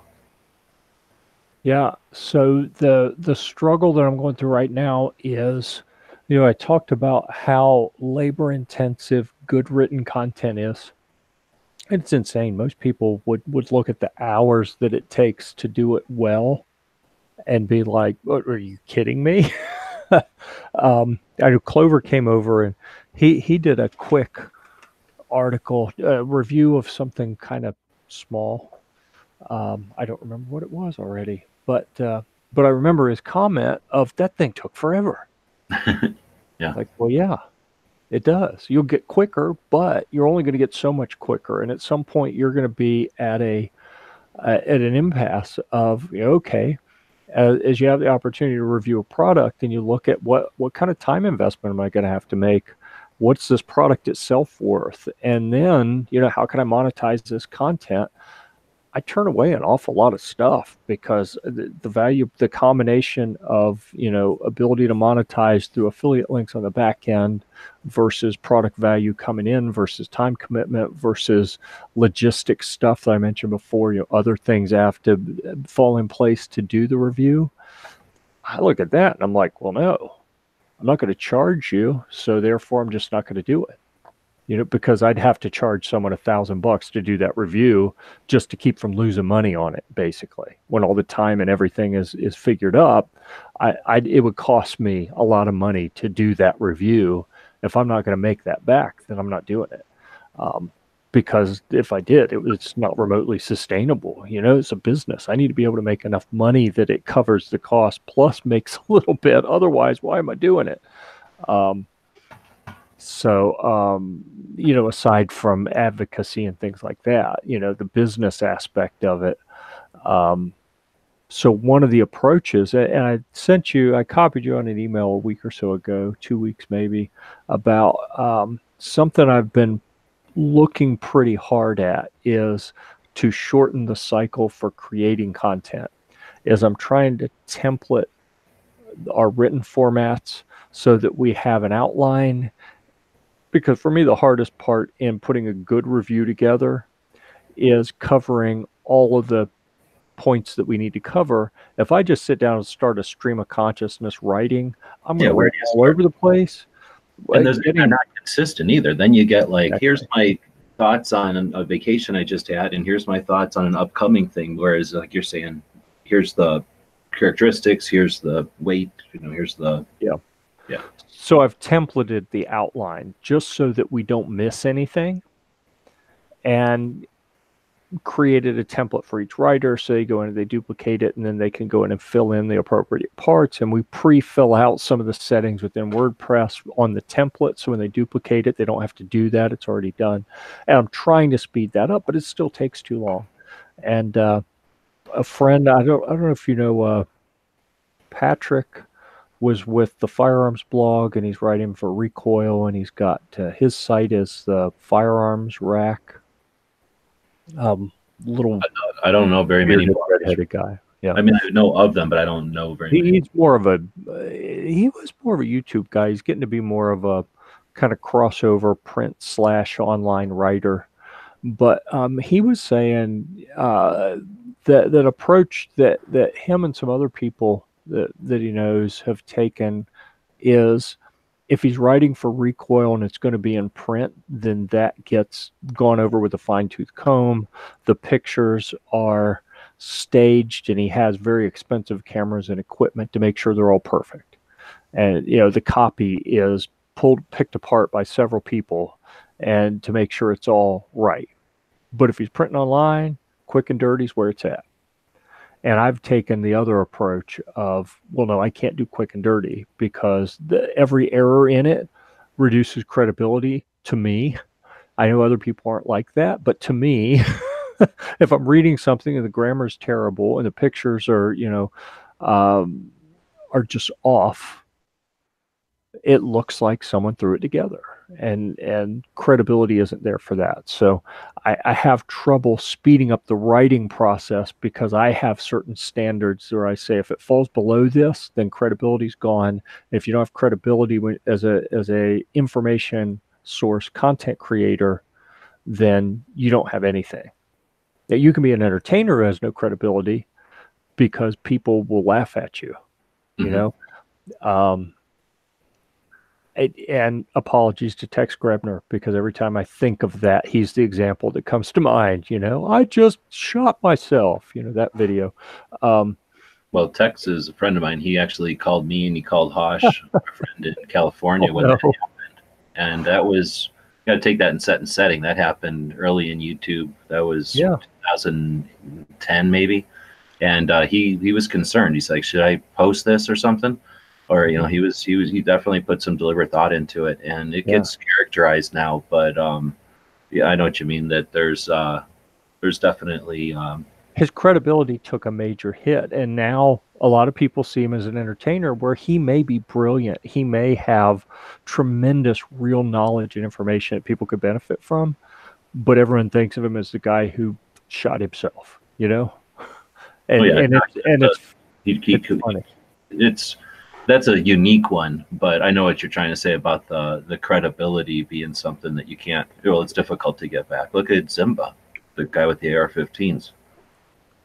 Years back, when he said, why would you need an AR-15? The writer for, I forget what he was, if it was books or if it was a publication. Was it Zimba or Zimbo?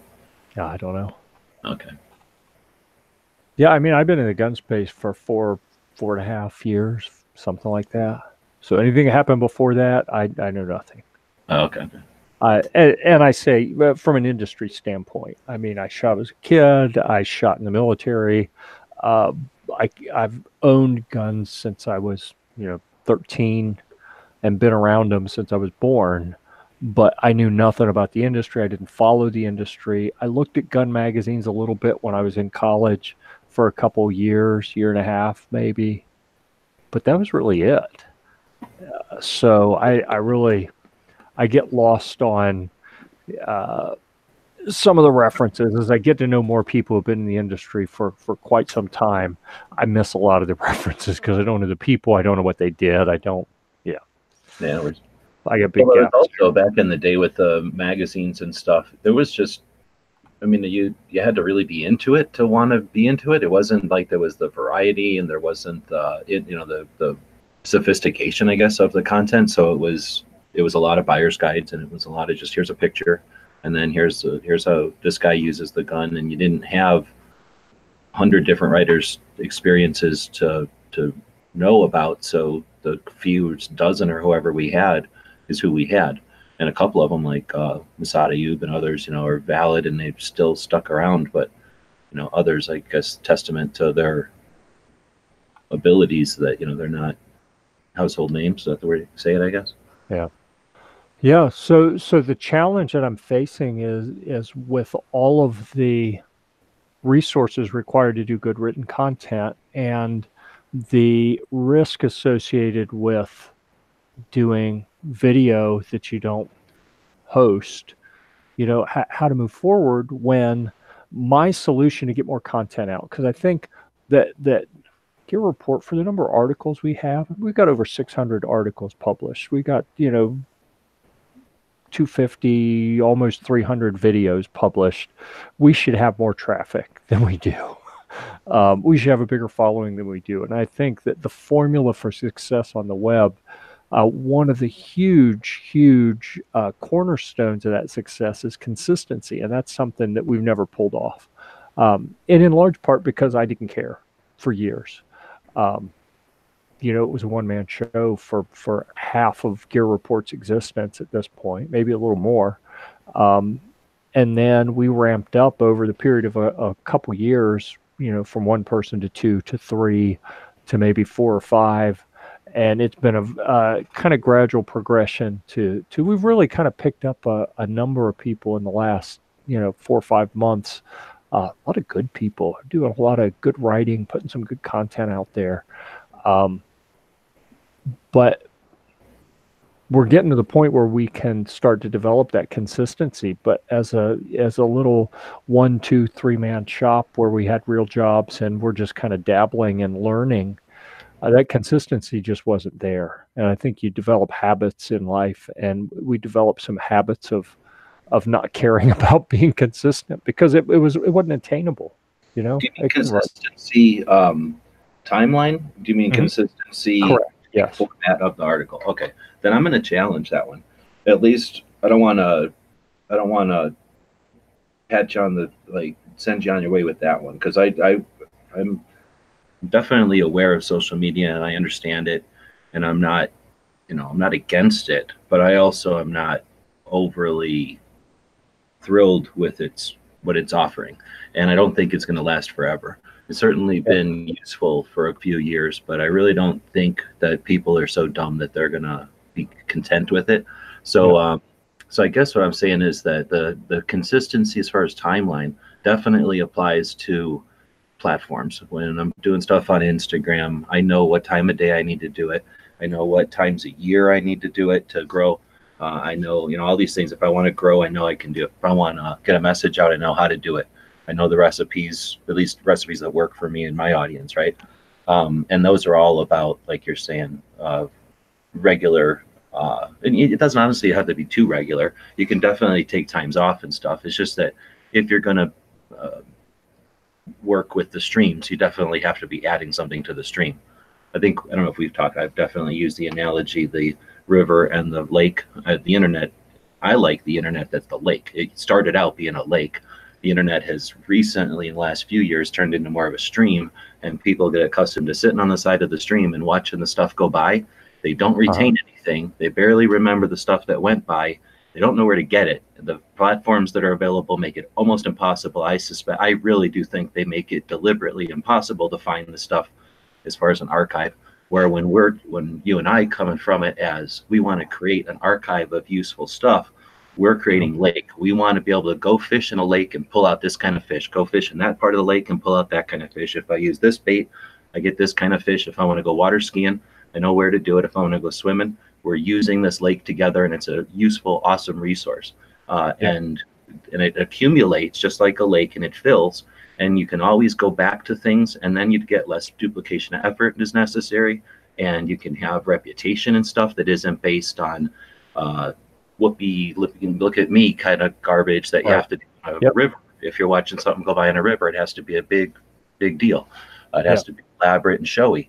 In a lake, it actually is better if it's legit. So I think that I would add consistency with your content, I think can go so much further in the long run. And that's where we're talking two strategies. Do you want a strategy of like growth today, which is, work on something that becomes a weekly thing, and then you do get a little bit of that.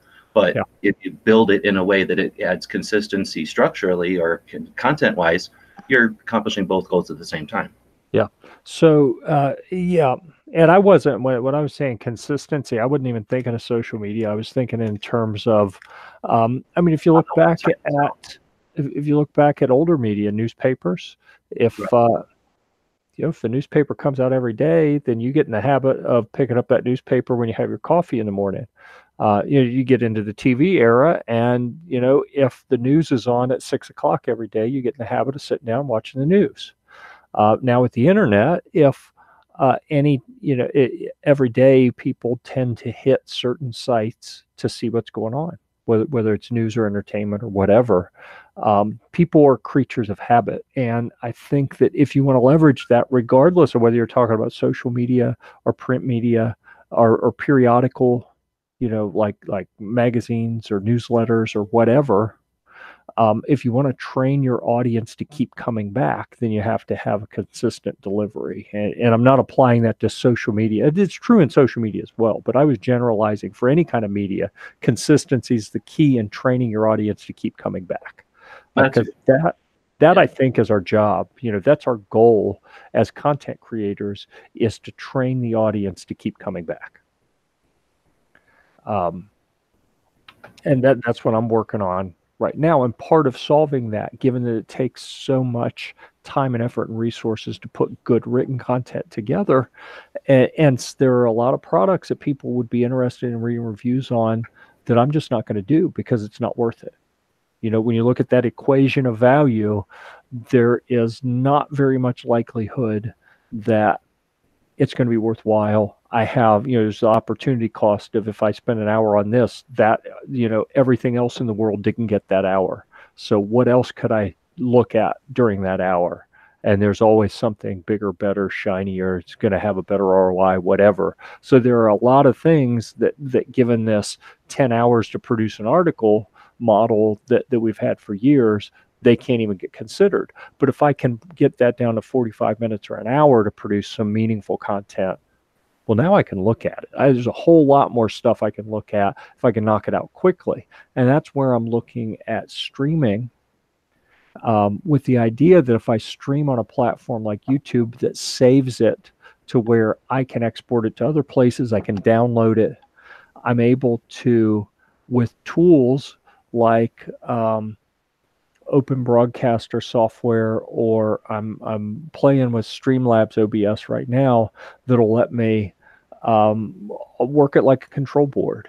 I was in radio in the early 90s where we had, analog control boards with, sliders and buttons and, real physical buttons, not buttons on a screen that you move a mouse and click, but like real physical buttons and sliders and things like that. And, we can replicate some of that functionality in software so that you can mix in with like a Streamlabs OBS. I can have my stream and then put a lower thirds and a logo, and I can put product information. And these are all things that the podcasters have been using for years that I never knew anything about how to work with. So I'm learning that now, but I'm not doing it to podcast because I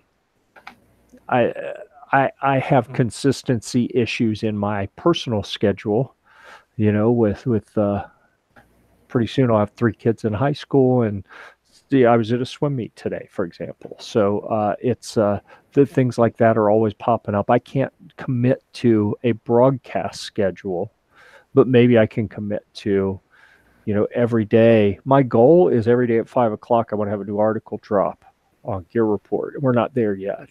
We've actually had a run of several days where we've even been able to double up on the weekend and publish multiple articles. Saturday, we've got 2 scheduled for tomorrow. So this is huge for me.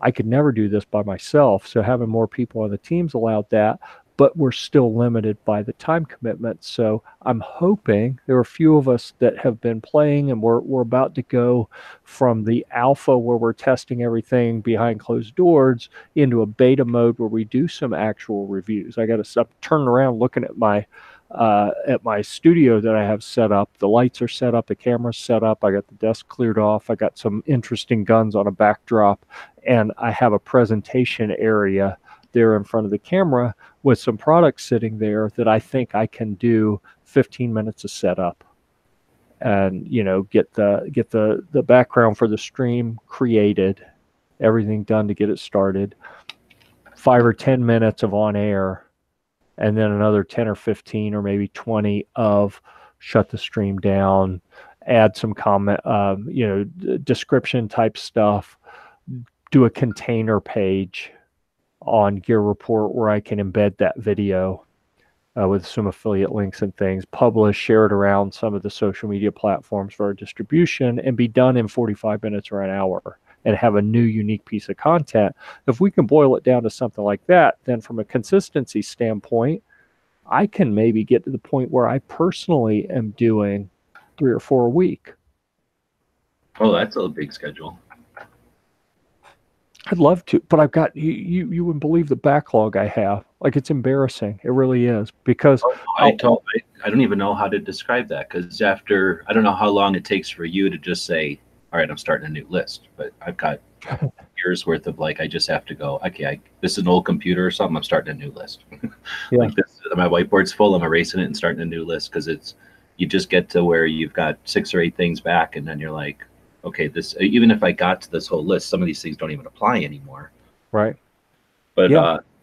That's the big risk that I tell new writers, is they start to get a little momentum and they're talking to brands and stuff's coming in, and I'm like, whoa, pump the brakes. 2 minutes to go from like really being able to address something because you have time to barely having time to remember everything you got obligations to. Yeah. Like, pump the brakes, because you've got to knock some stuff out of your queue, or pretty soon that queue is going to get so big and heavy and scary that it's going to crush you, and it's going to suck the joy out of this. That's a big part. So I got 2 ways, unless you got something to say. I got 2 ways I could go with this one. One is, do you do something with the writers so that they can collaborate and share resources and make their lives easier? If one of them is heavy into photography, where another one's into graphics, and then another one's into writing. Or else do we want to go down the avenue where, before I was going to ask you, when it comes to your overall project, do you try to build each pillar separately, like get it solid, or do you put a brick on each pillar as you go, or catch up, like I've been doing too many here, I got to catch up with this one, or how do you allocate? And then you got a phone call coming, so you got all kinds of stuff going. Yeah, I hung up. It's my son. I hung up on him. Oh, sorry about that. And then he called back. So now I'm trying to send him a text and say, I hung up on you on purpose. Holy moly. I'm just sitting here watching. There's a couple people have super chatted. I really appreciate that. However, I didn't get any sales over at the Gear website store this weekend, and that's what really sends money straight to us, because we already own the products. But the super chats, well, very much grateful for the contribution of funds. I only make like $5 a month on YouTube, literally. I'm not supposed to talk about it, but I don't even know if they take it. It's like $5. I'm not even exaggerating. So I won't see that for a quarter, like for 3 months. It has to accumulate to 100 before they send it to you, I think. Or at least that's what I have it set to. But I appreciate it. But they also take 30%. So thank you very much. It's like almost $30 out there, but I'll only see 20 of that, and it'll be a while. But thank you for the contributions. Yeah, and that's a challenge, is as someone contributing, no one wants to feed the beast. They want that to go to you, So that's where I haven't done Patreon. I haven't turned on Super Chat. I haven't done Contribute Us on Gunstreamer.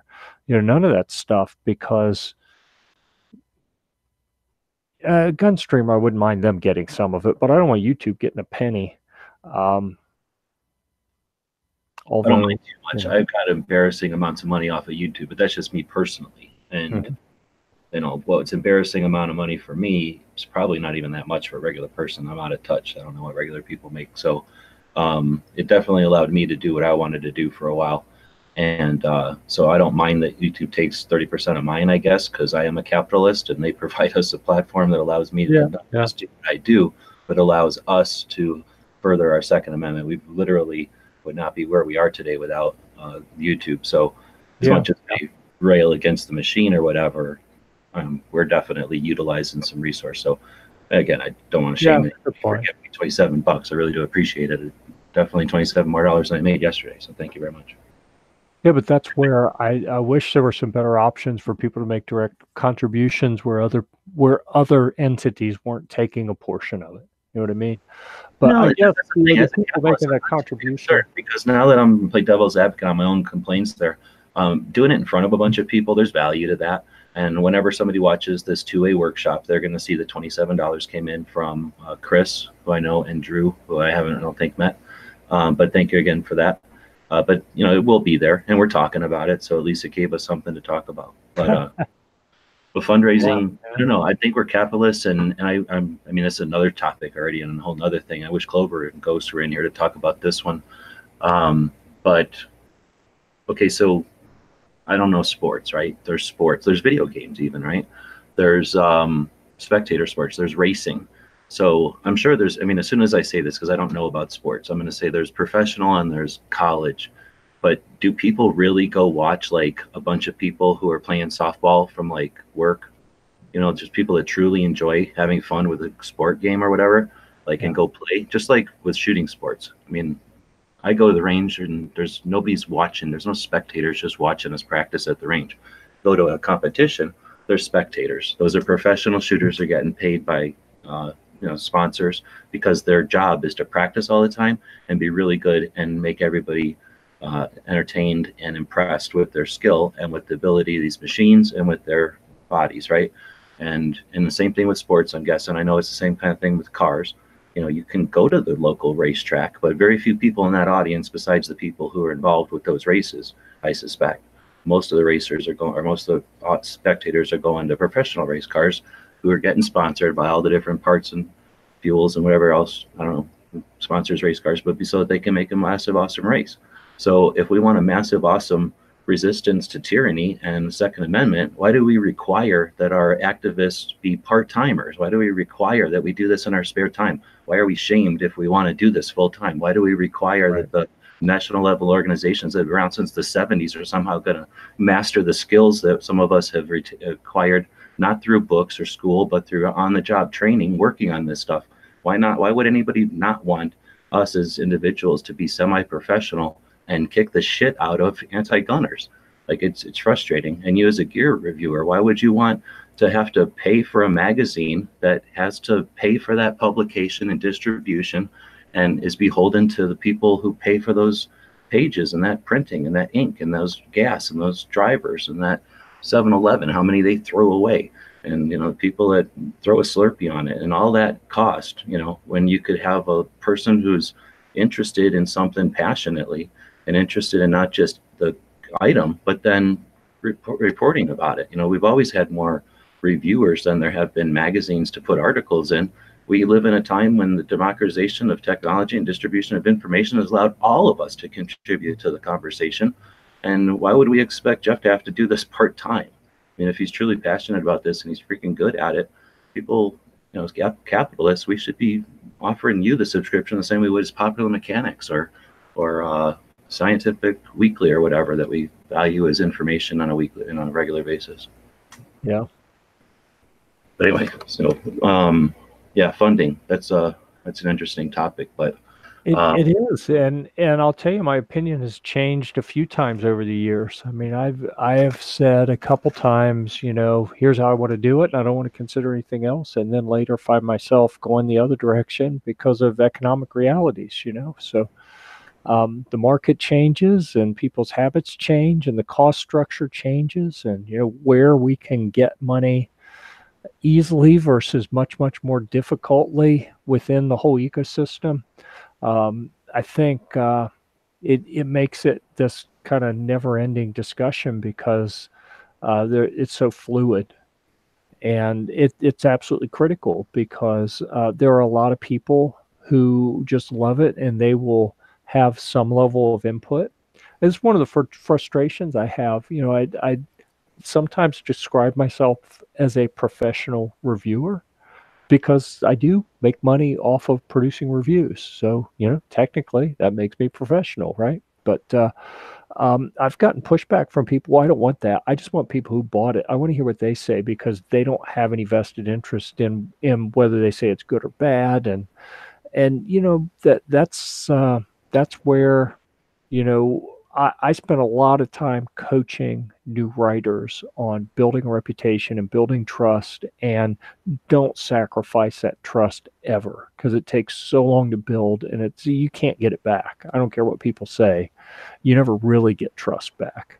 So, that becomes a kind of dilemma of balancing the books and, how do I keep the lights on? And honestly, we have to pick things to review that we can monetize. But then, the marching orders that I never will accept any variance on is, I don't care what you pick. And in a lot of ways, I don't care I don't care what you pick to review, but you better be honest and straightforward and as helpful as you can be when you produce that review. And if you do that, you're going to maintain the trust of your audience. We got to have a way to monetize it, and we may turn down products that we would like to review because we don't have a way to monetize them. And I do lose sleep over that at times, because that means that the monetization has influenced the market. Even if it doesn't influence what we say about it, it influences what we talk about. Right. But I haven't found a way around that, other than maybe that's where the Patreon stuff, maybe I need to think about that more, because that then gives you the freedom to say, you know what, I don't have a way to monetize this specific product that I think people would be interested in. But, my business model is affiliate programs. I don't have any retailer that sells that through an affiliate monetizable link. So, so that means if I do it, it's charity, because I have no way to get compensated for the time and effort that we put into that. But then, if it's a subscription or sponsorship or Patreon, however you want to call the crowdfunding idea of, if enough people decide that they want that information, then, maybe they fund it and we go provide that information. It's dynamic, because I have mixed feelings on things like that, and the technology available and the platforms available and the terms that they operate on are changing day to day, week to week, month to month, year to year. So, and that influences how I think about it. And just from a practical standpoint, I can't really sit down and overanalyze them every day. So every year or so, I'll stop and look and see what's changed in the landscape in that regard, or 6 months or whatever. And I think it's probably time for me to look at that again. That's actually an interesting topic that I don't think we've ever addressed before either, but there is some sort of time frame that everybody should have to keep track of what all presence they've got out there, and then monitor. I was just talking to somebody the other day who hadn't checked a profile image in a while, and just, as we were chatting and screen sharing, they were like, oh crap, I haven't checked that image in a long time. And you can have things go out of date or mislinked or link into old campaigns or something. Yeah. So, lost my train of thought there. The wife came in to see what I was doing, and she distracts me. What can I say? So, but yeah. Well, that's another challenge with all the different platforms we talk about is, to a large degree, I think creators can get to where you feel like you got to be represented everywhere. But then if you're everywhere, how do you make sure everything's fresh and you don't have any stale stuff out there? You don't have anything that really needs to be taken down or needs to be updated. It occurred to me, we changed our Gear Report logo right before SHOT Show. TJ worked with 1776 United to get a new set of logos done. And it occurred to me a couple days ago, I think it was Twitter, maybe it was yesterday, that I hadn't looked at Twitter in a long time. Honestly, I've never understood Twitter as a platform. It's too transient. Information goes up and it goes by. And if you're not actively watching, what's the point, right? It's here, it's gone. And I don't want to be sitting tied to that, watching that stream all the time. So I just generally make a choice to ignore it, which is why I find it hilarious that the president seems to have such influence and presence on Twitter. Because to me, it's like, you couldn't influence me with Twitter if you had to, because I'd have to be watching and paying attention to it to be influenced. And I'm not going to do that. I don't understand Twitter either. It doesn't make sense. I understand it, I guess, but the concept that if you're so engrossed in what an entity is doing that you're gonna, like you say, monitor them almost like a old-fashioned pager or newsletter on a more incremental basis or whatever. We've had people over the years that came on the gun channels and joined the conversations and had been big advocates of Twitter and like champion for the potential over there. But yeah, I don't use it much more than to have presence. So there's plenty of either built-in APIs or built-in systems where you can have something automatically feed to Twitter, or you can easily set things up that, like, if I post something to this website, or if I post a video, if I post on Instagram, then it goes to Twitter. Right. And I set up those kind of things. And then, like you say, usually if there's something happens, like somebody does something and calls me to go over there, like you say, realize I haven't been there in a while, I'll go look at Twitter. I'll look at Twitter more than I look at Facebook, only because I hate Facebook. Like Twitter, I just don't understand. I don't like it, but I don't have any hatred for Twitter. I just don't like it. Facebook, I really don't like it. I don't like it a lot. So, and it's way more to it, I guess. Twitter, at least if you got to go figure it out, it takes you like a minute to figure out what they've changed on it. It's pretty basic.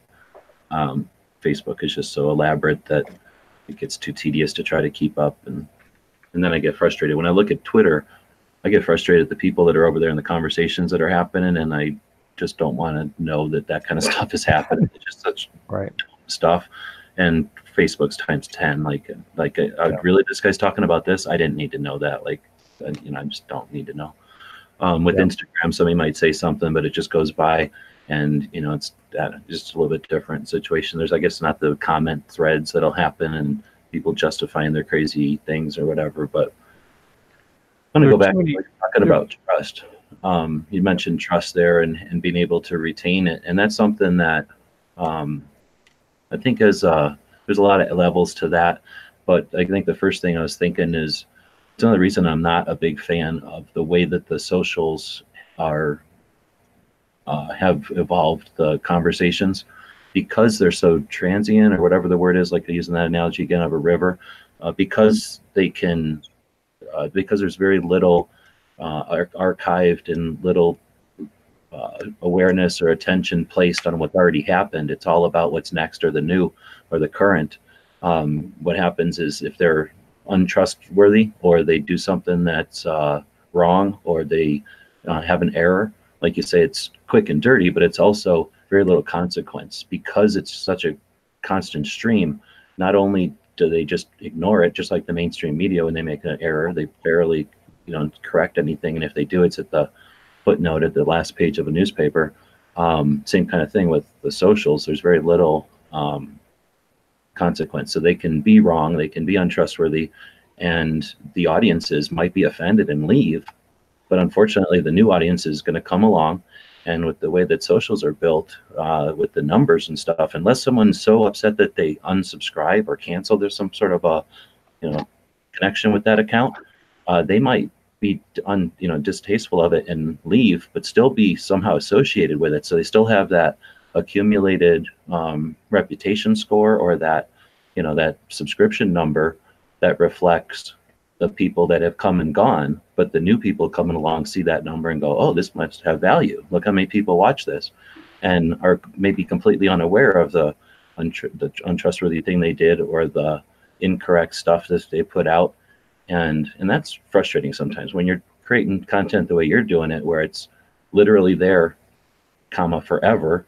Other than editing the stuff, if there's a mistake and acting like it never happened or something, it's just you're doing it in a whole different way, and it requires, I guess, a set of internal whatever guidance or what's the word, that they just don't, that's just not an aspect of the social entertainers, really. Yeah. The last thing I did in pharma before I left, the IT side of pharma, was knowledge management systems. That's really where I came from in building a website. Was, I try to look at it as a knowledge management system. I want to catalog information to help people solve problems. I don't want to be an entertainer. I don't want to be a shit stirrer.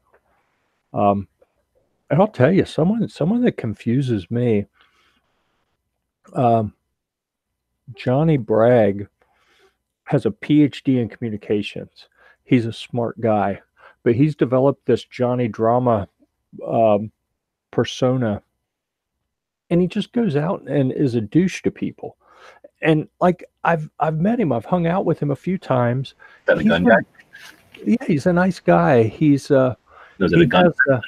he has 180-second, what is it, 180-second reviews or something like that, 160-second reviews. I don't know. Something like that's his idea. The feather boa all the time? Yeah.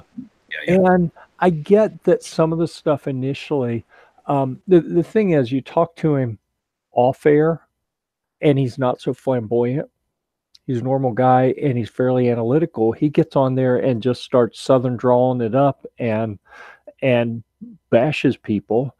And he's really playing to the lower, maybe not lowest, but lower common denominator within social media.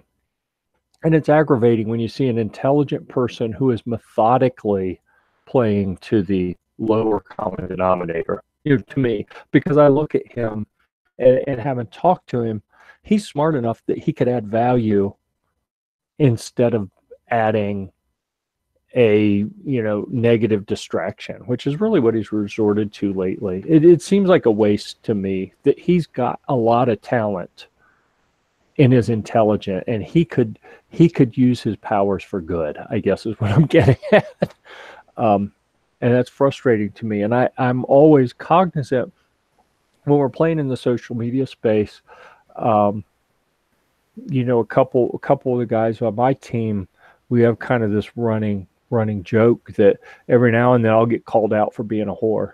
Like, okay, you just said that because it's going to drive views, and you intentionally did something that is just stirring shit, and they'll call me out on, and I'll call them out on it. We try to hold ourselves accountable a little bit, but unfortunately, there are times when you put in the grind of putting out good quality content to help people for so long and keep doing it, and then you see Johnny Drama come in and just throw poo at people and get a shit ton of attention. And it's like, seriously, and there have been times I've been tempted to try to play that game a little bit. And I got to stay true.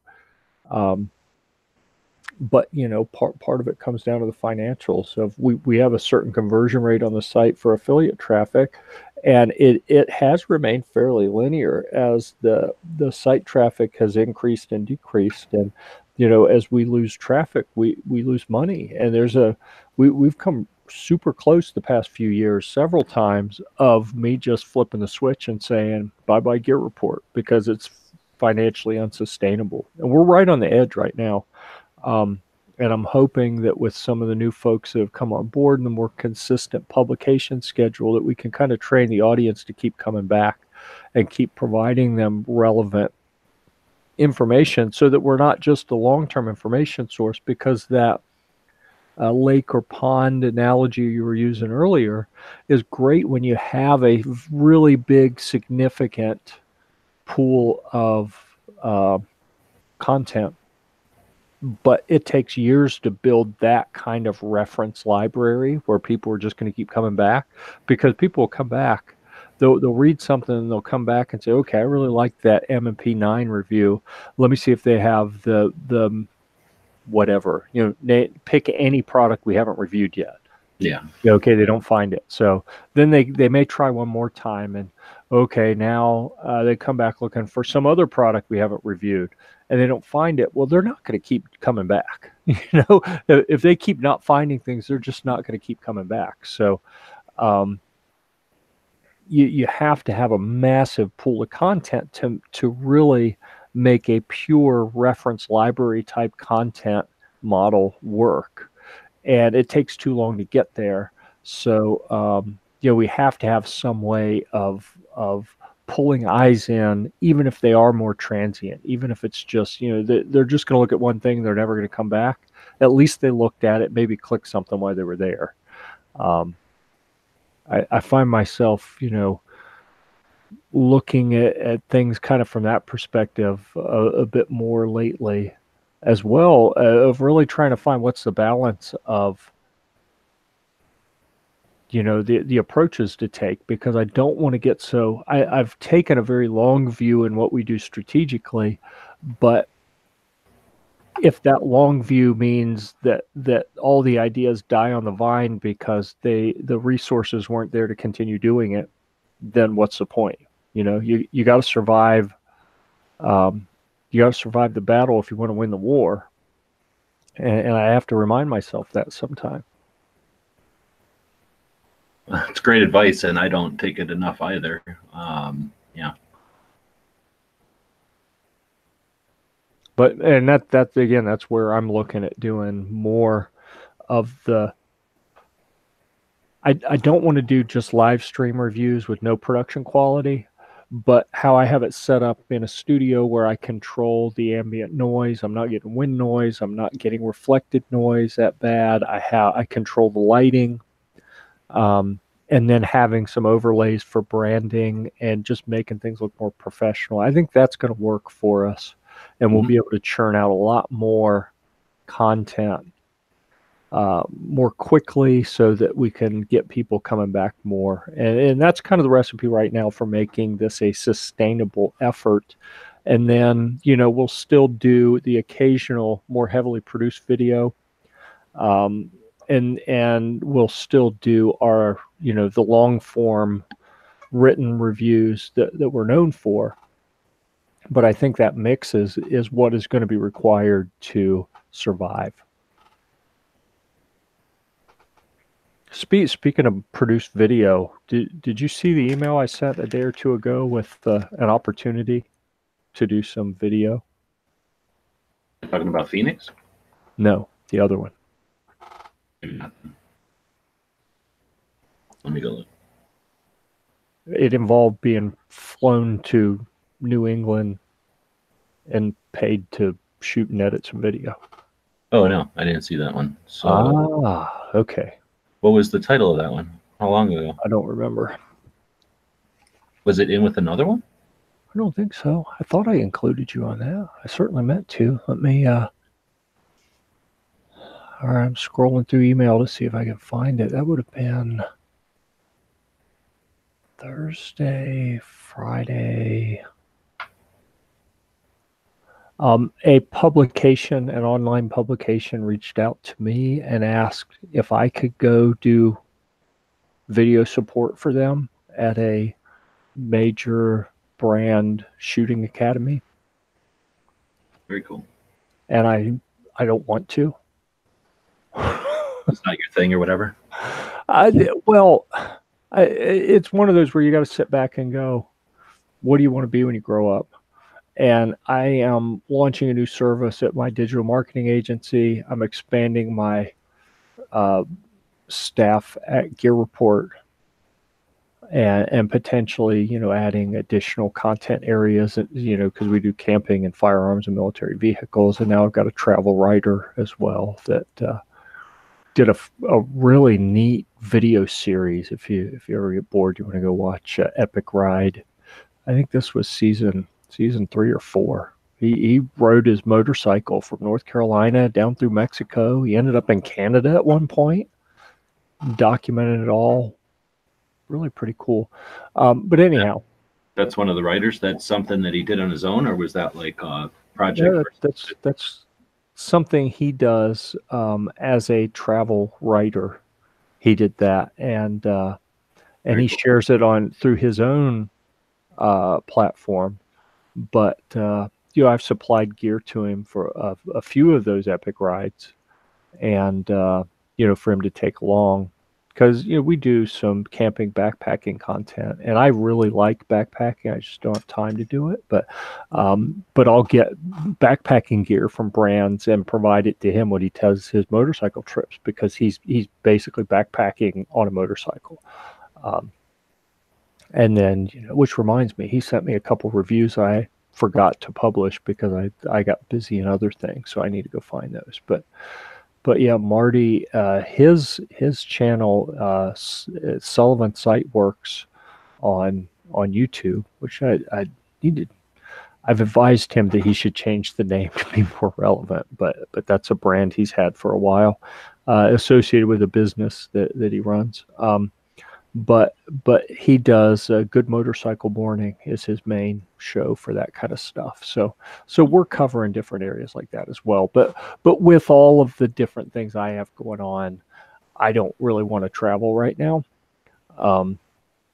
And also when I look at what I want to be when I grow up, I'm looking to build the type of business, I have kind of that entrepreneurial streak that says, if you're doing all the work in your business, you have a job, you're not really an entrepreneur, you've built yourself a job, not a business.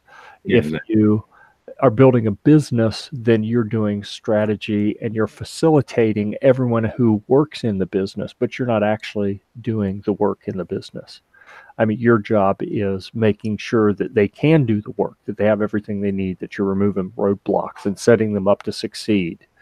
But you're not actually hands-on writing code or whatever every day. You have other people that specialize in that, and you're, coordinating and arranging all of those specialists to get the best output. That's where I want to be. And carrying a camera to events and pointing it at things doesn't fit within that model, so that's for me personally, with my background, with what I do.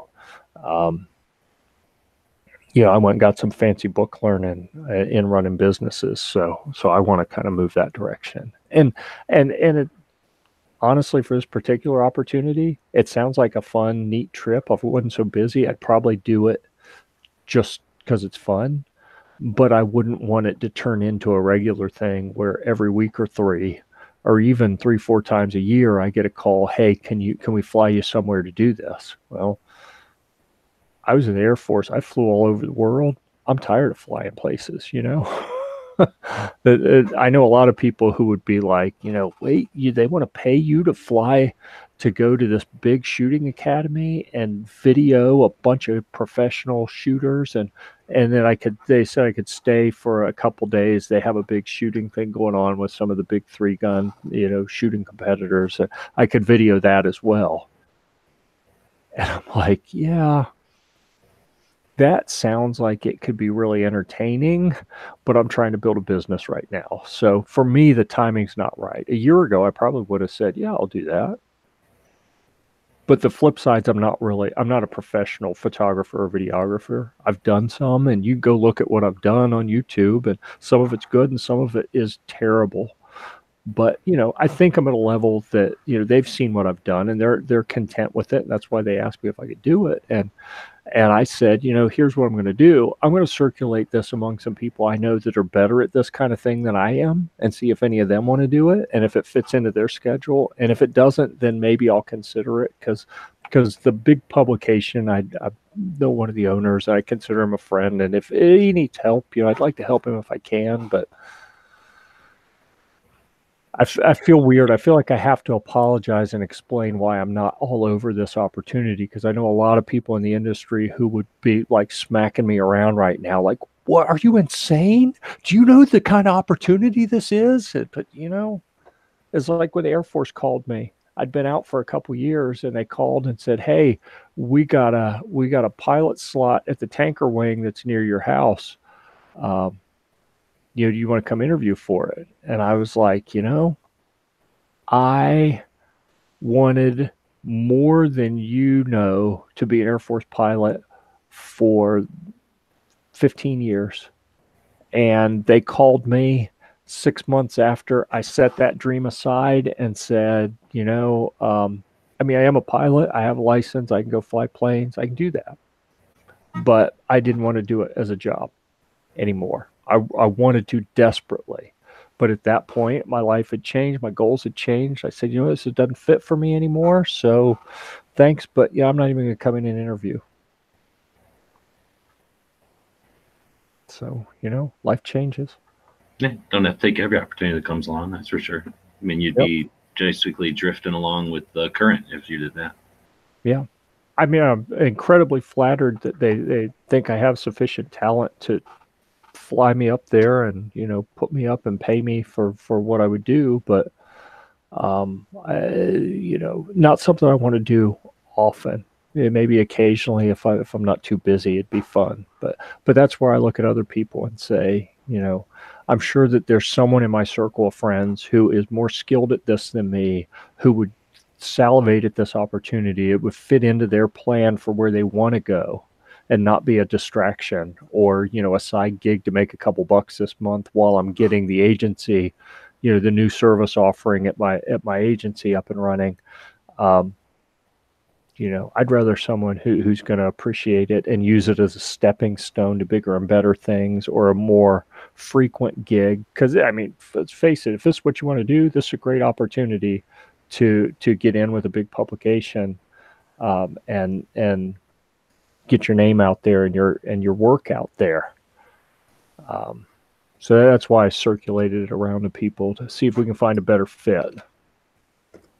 So if that's something that fits with what you like to do or where you'd like to go or would be interesting to you, then let me know and I will make the introduction and we'll see if we can make everyone happy. Yeah, right on. Yeah, I'm same boat as you. I'm not traveling right now. Yeah. Yep. So anyhow, I think that I probably need to go turn into a pumpkin. I got to take the kids to the store because my lovely wife has a birthday tomorrow and we have some last minute preparations for some festivities that we need to make before it gets too late. Right on. Yeah, well, thanks for jumping in and chatting a bit. And we've been going for, 2.5 hours, I guess. So that's going to wrap it up for today's show, too. Good.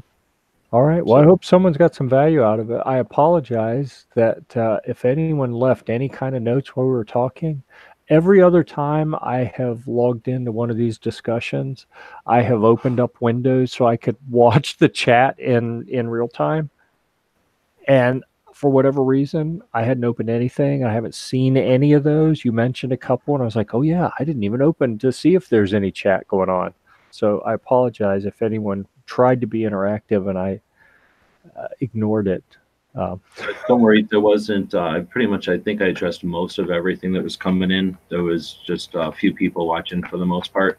I don't necessarily do these. Again, we've talked about it again, but throughout the show, but it's not an effort in entertainment as much as it's an effort in leaving a room open so that we can have conversations like this one. And this might not reach everybody or be of interest to every single person out there today. But if you're creating content, you might remember some of these conversations and use them in the future, or get with one of us and ask a question or something, or offer some advice to us. You never know. If you've got something you can offer from whatever experience you've got, you can get a little idea of what it's like to build content, and hopefully this will give people some inspiration to do it as well. Nobody out here is doing it with some overfunding or following some recipe or some directions. Everybody's just winging it, and we're all a lot of us are enjoying the conversation with each other to collaborate and to network, and that's what it's all about. So thanks, Jeff, for jumping in, telling us about absolutely our gear report, and being a part of the 2A patch batch. It would be bad if we didn't mention that on the way out. We are working together with 10 other organizations. Oh, go ahead. Speaking of which, that has I was really worried 2 days ago, and then it's kind of taken off a little bit. I don't know if it was who's got the biggest reach here. Maybe was it Gunstreamer that put some stuff out, or what? It's definitely Yankee. He did a video on Friday, but that's sort of the idea of bringing everybody together, is to see how crowdfunding works. It's not a sure thing. It's not. It's just like they say fishing, right? They don't, or they say it's hunting, not catching, or they say it's fishing, not catching, because you can know all the recipes and do everything right, but it takes some experience baking to get good at making good cookies. So, I mean, yeah, Yankee helped a lot, but the contributions of everyone have been worthwhile towards it. It wouldn't have the momentum it had to allow Yankee to do it, to add his contribution to it. Well, we haven't done it perfectly, but it was certainly an opportunity for us all to, or it is continuing to be an opportunity for us all to work together and to see where our strengths and weaknesses are with team building and working. I don't know if it's team building, but teamwork and working together on these kind of things. But anyway, so yeah, as far as the financial, I haven't looked at it during this. I guess I should go grab. Am I still screen sharing? Yeah. So I'll go grab the link somewhere here. Yeah, I mean it's gone up significantly in the last couple days, because I think it was hovering in the low mid 20s, 2200, 2250, something like that for a while. And then I look back the next day and it's 45, and then today 52 this morning, and now 62, and continuing to pick up momentum, which is good because we're running out of time. But I'm thrilled that people redo the ratios here because we're sold out of the $50 ones. So we'll have to figure out how to make this happen. So obviously my surgery didn't work and we didn't get the ratio I expected. So we'll have to change that up a bit. But right now I'll have to do that as soon as the show's over. I'm glad we did look at it. So anyway, I'll grab the link here and let people know that Jeff and I are working with 10 other groups, 10 other organizations, whatever, people. Oh, there's Clover. He's got a link out there. 10 other organizations, channels, and an effort to work together, an effort to get them some resources, some patches. In this case, patches are the catalyst. It's an effort for everyone to work together and to see what crowdfunding does. I like to look at it this way: 124 people. 124 people. So that's a lot of people. I mean, try to think about how many people you owe money to or owe you money, right? 124 people is a lot of people, no matter what anybody wants to say. But when we start talking about metrics and we start talking about video views and we start talking about subscribers and we start talking about the number of people we need to reach in order for systems to work for funding, it gets pretty large. And when we start getting into large numbers, I mean, they are recipes, those are equations. You can create content, give it to 1 million people and expect to, bring this much, monetize this much money out of that content. That is possible. But I think this has been ultimately fascinating for me personally over the last few years.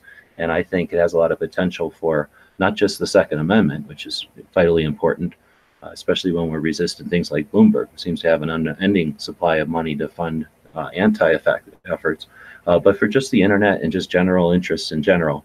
The things that you might be interested in might be just a little different than the mainstream version. And if there was a person out there who was catering to your specific nuance, the things that you liked the most, your specific flavor in the general community of whatever area of interest we're talking about, this concept of crowdfunding, 124 people brought in $6,000. Now, you're got to be the same as me. I'm not rich. I doubt everybody that's listening to this is rich. $6,000 is a lot of money. In this case, it's going to fund a whole bunch of patches. It's basically 350 patches for 12 organizations. So it's at 4,000 something patches, shipped and then shipped again. So basically 2 layers of shipping. And, that's whatever. It is what it is. But if we weren't doing patches, if we were doing something else, if those 124 people had a similar interest or an ambition to have something happen, that's $6,000 worth of capital funding that can make that happen. And I think there's things like some of the groups that are involved, 2A Fund. Imagine if Tony had 124 people throwing a couple of bucks. Tony would be wielding $6,000 each month to put at new different Second Amendment organizations that were interested. That's only 124 people making the decision of where to send $6,000. Now that might be a little unrealistic because that would be $50 a month and not everybody's able to do that. But in a country with 300 something million people and at least 30 million gun owners, I would think if Artisan Tony had the ear of I don't know, 124 people who could manage $50 a month, the ability that they would have to fund new projects would be amazing. And who cares about YouTube? And who cares about Facebook? What Tony would be able to do would be amazing. When you've got Jeff over there creating what we've just been talking about for a bit, imagine what he could do with some funding like this. So this project was to get some patches out there. That's definitely the catalyst. And that's a whole nother level of conversation to talk about what these organizations are going to be able to do with those patches. Patches, are a neat thing. But the idea that they're able to experience what crowdfunding can do, that's 12 organizations that now have some experience with crowdfunding, ideally with a successful crowdfunding experience, working with others, but they can take that and do, again, something to make hat pins, or something to make classes available to more people, or make travel available. Jeff probably needs a paint job on the Humvee. Those kind of things can be accomplished by a relatively small number of people contributing a relatively small dollar group of money. The platforms, the systems, or whatever are going to change, but the concept that a few individuals who have interest can support people who are willing to champion those interests is what changes the world. Nobody got everybody together and got everybody to agree for the American Revolution. It was a small percentage of the people that took action, and we benefit from it. Not everyone goes to war. A small percentage of the people do that stuff, and we all benefit from it. This is the kind of thing that worthy efforts can capitalize on and benefit from, and us as individuals can have more actual interaction and more actual influence on these projects. As a member of the 124 people involved here, you have influence with us. You could call us, any of us, and say, I'm one of the 124 people. Immediately, that's you. Out of the millions of people we might talk to in our lifetimes, you're one of the 124 that we remember from this project. So that has value. And there's plenty of people that are going to write this off, blow this off as e-begging, and they're going to sit on the bleachers and watch the rest of us do stuff. Thanks for joining us. We'll be back here Tuesday. Thanks to our Patreons.